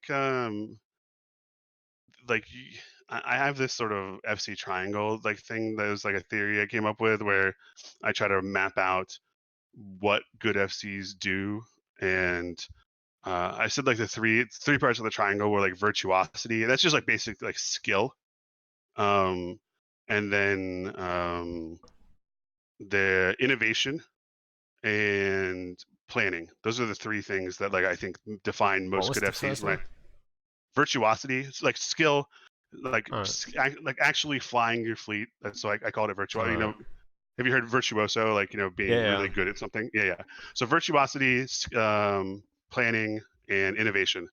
And so, like, someone like you, I would put sort of on the triangle on the innovation and virtuosity side. Like, that's where I think, like, Oh, like I would say your more line of. the planning side. Yeah. Okay. So, but you definitely innovation planning then, like, puts you on that part of the triangle. Whereas, so like someone like Elo Knight, I would put in virtuosity. He's just like a gifted Yeah. FC. Someone like Pro God Legend, I'd put almost entirely on innovation. He's innovation? Huh. Yeah, he loves to do new things, and it doesn't matter. I'm not saying that they're good or bad. I'm just saying he's interested in innovation. I mean, he came up with Goku Fleet, right? That's that's something that was invented by him, or at least popularized by him. And then someone like Villy, I'd put in planning. Like, Villy is obsessively planning his fleets out, and he does a lot better when he has more time to think of stuff. But I think with all FCs, you can move them around sort of in that triangle and see, sort of plot where they fit, where they're interested. Yeah. Um, Yeah, I agree. and so you have to figure out, like, when people start FCing, they have to figure out, like, what of those three tenets, like, are they most interested in, and then that's also how you beat them. Like, I think that the creativeness, like, beats the planning usually. And I think the Yeah. If you virtuosity surprise beats the someone, he doesn't creativeness. have time to plan. Exactly. And I think the virtuosity beats the creativeness. And Yeah. um, I think the planning usually beats the virtuosity. So it's sort of like a rock paper scissors thing, and you have to figure out, like, what the enemy FC does. I think about this stuff a lot if it's not clear. You have to think Yeah. about, like, what the enemy FC does, like, what is he best at, and then how do I use that information to beat him. And I think that it usually works out. Like, people fall, they're not in these neat little categories. They're always a little bit of all three, but it's like, where do they fit out on that sort of triangle that I have Yeah, in my mind? I think I agree. So, But yeah, I'm on the planning side for sure. Like, I don't like to be mhm. surprised too much or stuff. But nice of you to say I'm in the virtuoso. So, I mean, in Stuka uh, fleets, I would say, yeah, I would like super skilled, but in normal fleets, I'm not that mm. great of an FC really. I think most of my guys know that. I mean, probably mediocre, I would say. But I know. I definitely know you like innovation. That's for sure. Like, that's yeah, something that that's something that makes your clock tick, and something. It's a reason you keep playing the game, and it's also a reason why I'm 100%. excited that they're hopefully going to do more and more iteration, because the more things they change, the more options you have to innovate. And especially when systems change that, like, you don't know interact, that's where someone who plans, but is also innovative, can really come out and come up with something new or exciting and really surprise someone and make a name for themselves. So I'm excited to hopefully they keep iterating with this. Well, I don't remember the name of the team, but the team that's doing changes every 2 weeks. Um, I hope that's something that we keep seeing more and more of. Yeah, I mean, give us a couple new tools, give us a little bit more room. Yeah, Team Talos, exactly. Talos, there you go. Yeah, And exactly. I mean, we kind of talked about the heavy bomber things for a second, but we switched instantly to, like, why don't battleships simply have bomb launcher capability? Like, would it be so OP? That'd be But cool. yeah, that would be cool. We talked I mean, about that, but like, what about the heavy bomber thing they were teasing about, which I feel like is almost like um, it's very it far seems, away. People think it's around the corner. It's not around the corner. It's gonna take I a agree. long time. It seems like a role that It seems like you could tie those two things together. Give battleships bomb launchers, right? And only allow the heavy bomb to be fitted to a battleship bomb launcher, right? Then battleships could do regular bombs if they wanted to, but then they could be used in that sort of assault role where Yeah. you get them. If you can get them on top of an enemy super fleet or Titan or whatever, they could be, and get them 30 kilometers off, which is kind of tough. You can, Would you include yeah, Black Ops? yeah, sure. I mean, I think that's a good That reason would to put backups on the field. What that about would you? be quite nice. Yeah, I would love Yeah, it. You can just like drop in 20 Black Ops, and then if you're on point with your capital bombs, you can yeah, potentially like increase your DPS at least to a degree where you can kill a super fairly fast. Would be yeah. sexy, yeah. And you would I see definitely Black think Ops fleets. You could put a timer on it if you use that heavy bomb launcher. You can't warp or whatever. Like there could be a Yeah. balancing factor. Black Ops fleets on Yeah. grid again. Boom. That would be nice. Yeah, a timer to not warp or cloak would be good because it seems pretty OP to be able to just Yeah, not yeah, cloak. Maybe that's yeah, probably the way to go. You can't cloak for a minute or two. Yeah. yeah. So people can actually Um, catch you. and I think that I hope that they can balance it. I don't know if it will be, but I hope it's balanceable so that you can't have like 30 Black Ops battleships appear and just nuke a carrier with one, with one bomb run. Like that'd be Yeah. kind So of broken. I mean, so bombs have EHP and they have travel Right. time. They said Yeah. they're gonna be slow. So in theory, if they're so slow that you can time your smart bombs easily, depending on Yeah. EHP, it should be fairly easy to counter them. But we'll see, I guess. Is it gonna be one smart bomb cycle, 2, Right. 3 or 4? Which Yeah. would you have them be AoE or focus bomb where they only affect one ship? Oh, I would say focus. I mean, AoE. Yeah. Let's not go wild. I mean, I wouldn't complain. I wouldn't complain. I'm not the guy in caps, you know. Yeah, I don't. I mean, But, yeah.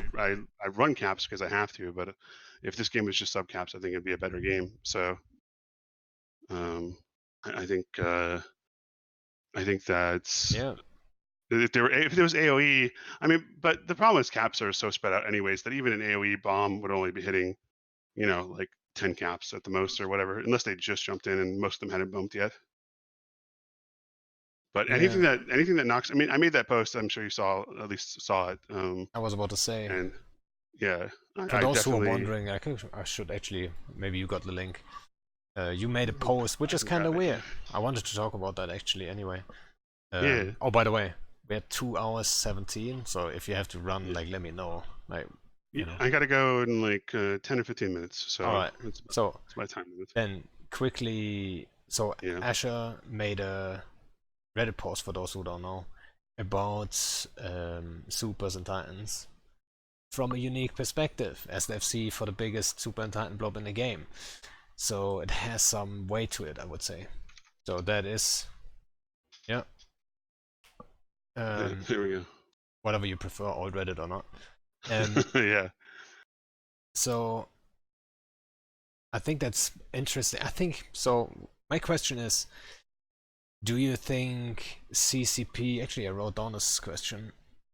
Do you think CCP is scared to touch supers and titans because they would push people out of the game? Do you think that's the case? Yeah, that's what I tried to address because, like I said, I would love for them to just delete all supers, but they can't do that. Like, I am certain they have data that shows that having working towards a Titan keeps people subbed to this game, and that keeps the lights on, that pays the salaries, that does a lot of things for CCP, and so they can't get rid of them. And they can't. And also, I had some ideas where like just one Titan would be needed, but that's the same problem. Is like then only like 10 guys in your lines would need to have Titans, right? If they were just some kind of giant booster or whatever. So you have to live in the reality that you're in. It's like the Donald Rumsfeld quote: "You go to war with the army that you have, not the one that you want." And so you have to work around the idea that Titans are probably here to stay. So with that said, how do you make Titans less powerful and more palatable, but still keep them aspirational? So Yeah. the idea of having a spool up time is something that allows dreads to be more of a threat to Titans. Right now, a dread drop on a Titan fleet is like a nothing because the Titans just one cycle the whole dread fleet. Like say you drop 70 dreads on 50 Titans, they're going to kill 50 of the dreads as soon as you drop with the Doomsdays. And now you have 20 dreads left, and the Titans will just finish those off with the guns. You won't get a single kill. And especially in the kind of big tie-dye fight where this is more likely to happen, dread guns just don't cycle nearly as well as Titan Doomsdays. So that's something like a lot of people don't know, is that your effective DPS goes down in really deep tie-dye. So the less active the gun is, like a Titan Doomsday, the more effective DPS you get out of it. So something like a spool time And I put 10 minutes. It doesn't have to be 10 minutes. It's just it's a starting point for something I was thinking about. But something like a spool time where the Titan's gun spools up rather than fires and goes on a cooldown allows things like dreads to be much more effective against them. And so, like if initiative wants to fight a group that has more Titans than, like, say NC attacks you guys, right? And they have more Titans than you do. And say it was just you guys, right? Right now, how would you fight them? You probably wouldn't fight them because it's just a losing proposition. But if you're like, well, we could get 200 guys on dreads and drop them on their Titan fleet, and we can kill 10 of their Titans before they kill all of our dreads, or even 5 of their Titans before they kill all our dreads. But you're like, okay, we'll just do that every time, right? Every time they put Titans on the field, we'll take 5 of their Titans, and eventually they're going to stop doing it. Or they're going to try to come up with a way to counter it. It just opens up a lot of counterplay possibilities that Titans currently do not have. Yeah, I think I agree with that. I didn't think too much about the exact, like, what it would do to, like, let's say smaller groups or low sec or something. What the impact would be. But I mean, you could also go for a middle ground. So you're saying You subscribe to Pando? when you hit That's so hot. the Doomsday, it starts channeling, or what do you call it, spooling. Spool up. And then in the end, you get the damage, and that's it. Yeah. Or you could go middle ground and say maybe half and half. Instead of just spool up or just cooldown, you go 5 minutes spool up, 5 minute cooldown. Yeah, I'd be fine with that. It's still an effective nerf to overall Doomsday damage, but you're not front loading that spool up as much. And it still gives dreads time to shoot things. Yes, I mean that's the point, right? So you can actually enter the grid, and then you have to trade before they, like, after 5 minutes, which is fairly short, or 10 minutes. Yeah, they just gonna wipe the floor with you. But you've had time to shoot. Like, that's the thing. Like, you've had time to, like, a lot of times now. I think 5 minutes is the sweet spot, though. Sorry for interrupting, but I think 5 minutes is the sweet spot because of the siege cycle. So what you don't want is jets jumping in, shooting and jumping away, and then shooting one cycle, jumping out. We did that before to test, for example, where we were on grid with the Stuka fleet. We freed, like, almost all the dreads. They couldn't kill, like, a shit ton because we just, bombed all the bubbles and cleared them, and then they jumped out. And if they would have to spool 10 minutes, then it would be too strong.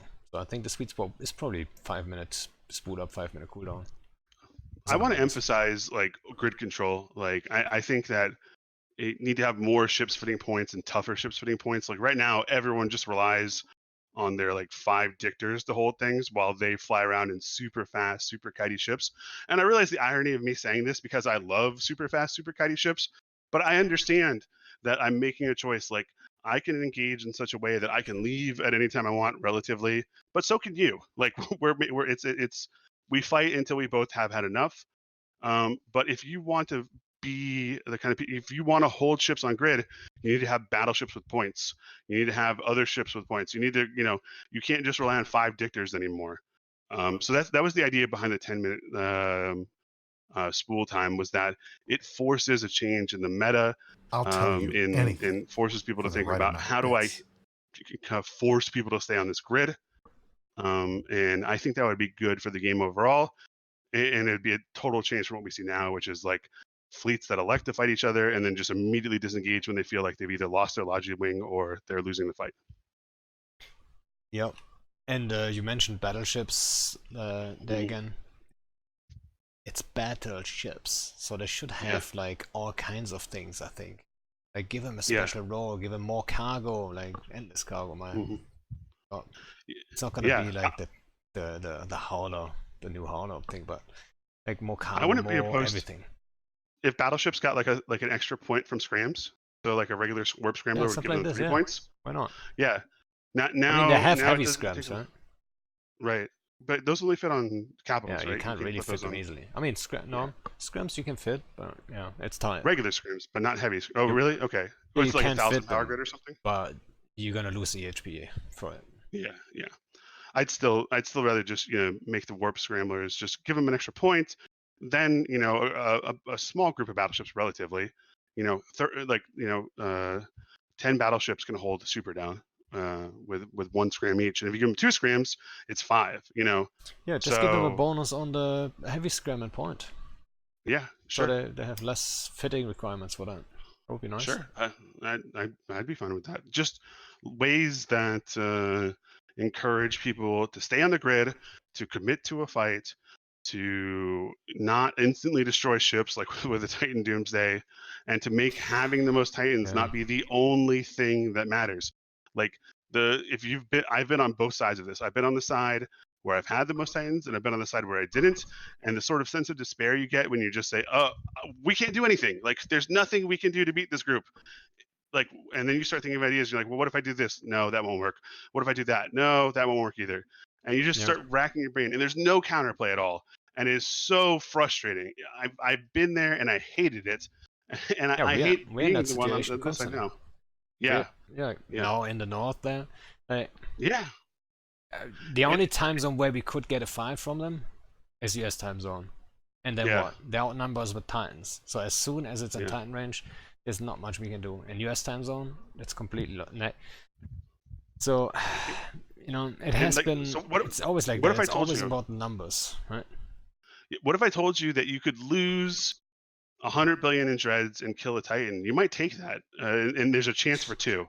I think you probably would take that. You'd say, "Yeah, we'll go for that." If Like, if at you least it's an guarantee me option. 1 Titan Yeah, I'm and then guaranteeing you has 1 the Titan. potential to go up to maybe 5, then I wouldn't yes. say 5, but Well, the yeah, potential. I'm saying, like, if they Yeah. make major mistakes and they fuck up, sure, sure. there's Yeah. the potential right there. But like, You if take I a have 1 swing at Titan that, wouldn't you? guaranteed, huh? Yeah, yeah, 1 Titan guaranteed just from your numbers, and With then 100 billion worth of dreads, that's like what, 40, 50 dreads?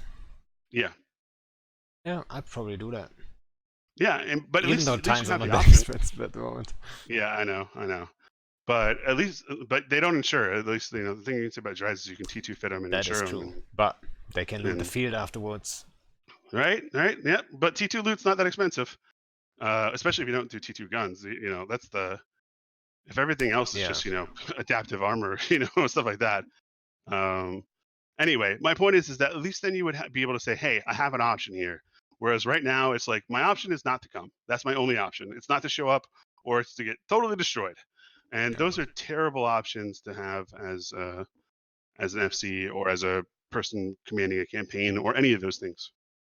Yeah, that's the worst. Like, if you know, like, there's nothing we can do. And also, the worst is actually if you form big, and then you have to stand your guys down. That's the worst. Oh, you hate that. You hate that. But And what are you yeah, supposed to do? Then take a fight Yeah. like I did the other day. That's why I regret it.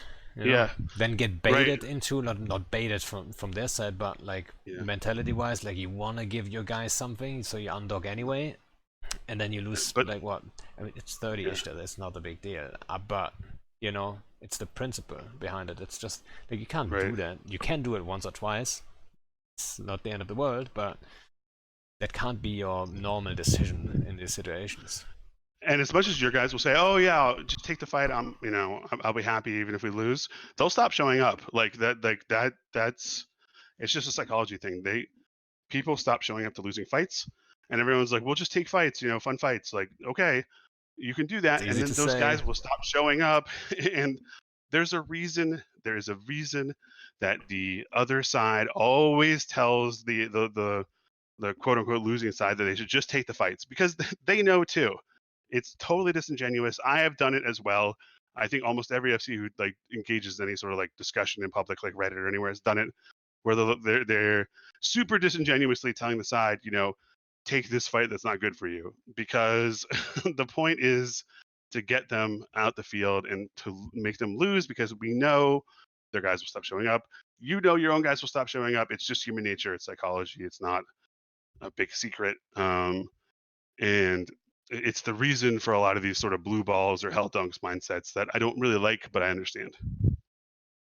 And then there's a question, so isn't your solution to just make multiple timers at the same time and take advantage of being more mobile than the Titans? The problem is you have to still win the fight against subs. So as soon as you get pinned in that fight, boom, Mhm. Titans. Yep. And then it doesn't take long for Titans to wipe you out, or at least kill so many that your fight is completely lopsided, and then disengage and be ready for the next fight. It doesn't take that long. Like, they are always there. And a lot of times, that's the smart move that during the Syndicate days, actually NC did a lot, was they form subs, and it's equal numbers subs. Or maybe they even have just, let's say, they just have 100 and we would have 120. I still can't take the fight, because I know if as soon as I engage in that fight, there's gonna be Titans on grid and they're like, haha, right? But they can sit in your staging and say like, look, we're just 100 dudes, right? Yeah, you're afraid of 100 guys, you won't fight out. Exactly. Won't fight. Yeah, it's... You don't see them on grid, but they're there. Yeah, that's we've all seen it. It's sad. Anyway, so that was my point of my proposal, was to offer some counterplay, offer some ideas for counterplay, offer some ways that people could, could have a potential to like. I hate that feeling of despair, and like I said, I've been on both sides of it. And if you can offer, just having any option at all is better than having none. And so I'm not with a single proposal solving the problem that players like to be in groups, and one group will be bigger than the other, and one group will have more resources than the other. I'm not solving that one problem, but I'm trying to offer at least sort of a situation where you're just not utterly hopeless in that situation, where you can have at least, if not an ISK victory, a moral victory. Then you will probably feel better as a player in either side in that situation, because if you're the group that has the superior Titan force and you get a fight, you're happy to get a fight. Maybe we get an ISK war win. You're like, okay, good job, guys. We got a fight. We all like to fight. And if you're the group that is the lower resource side, but you kill 3 of the enemy Titans, you're like, hey, guys, you can't rebuild a Titan in a day. We just rebuild these dreads in 2 days, But those Titans will take 3 months to rebuild. And so we're like, that was a huge strategic victory for us. Great job. Keep showing up. Both sides gets more numbers, and that's an engaged gameplay that we currently do not have. Yep. There's my elevator pitch for you, Pando. How'd you like it? I love it. You think I should fly to Vegas next time and just corner the CCP art director and start saying that to him? You know what? I would love to go to Vegas or FanFest at some point, but yeah, it's quite a bit to go.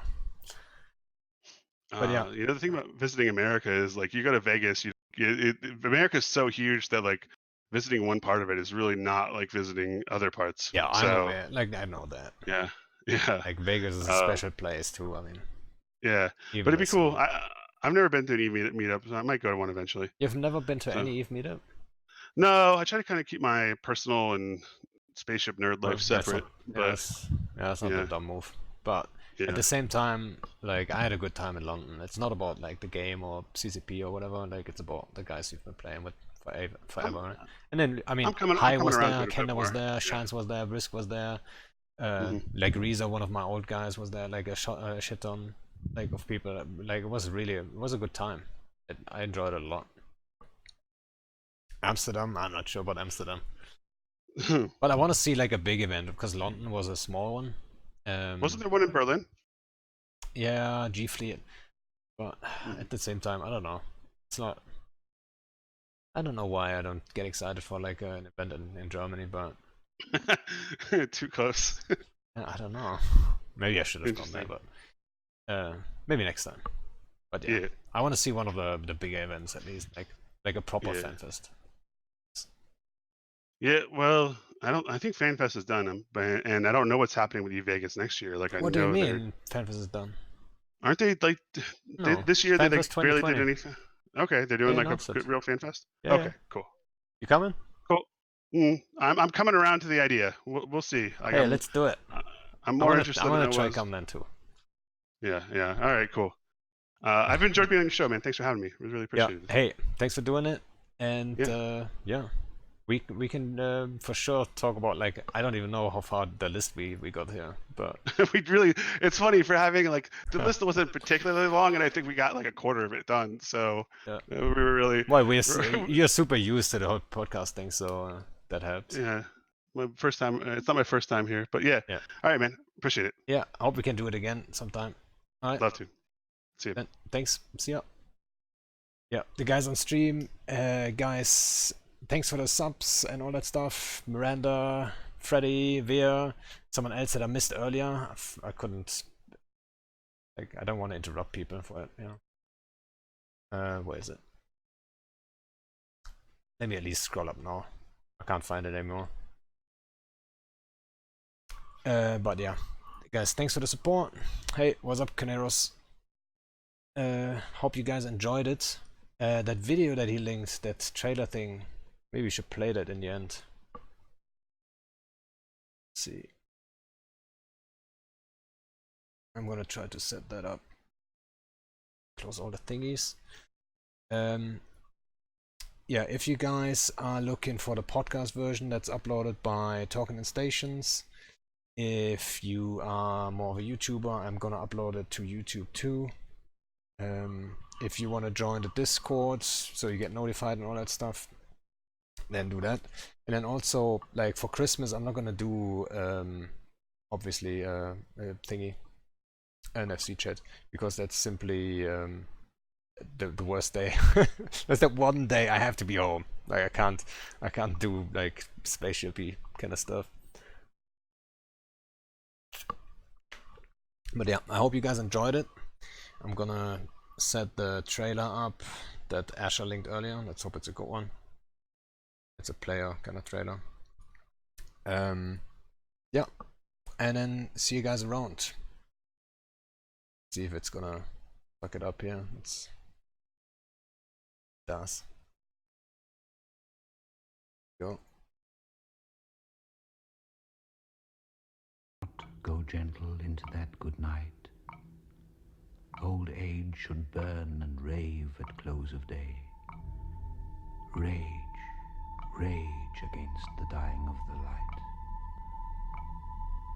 Though wise men at their end know dark is right, because their words had forked no lightning, they do not go gentle into that good night.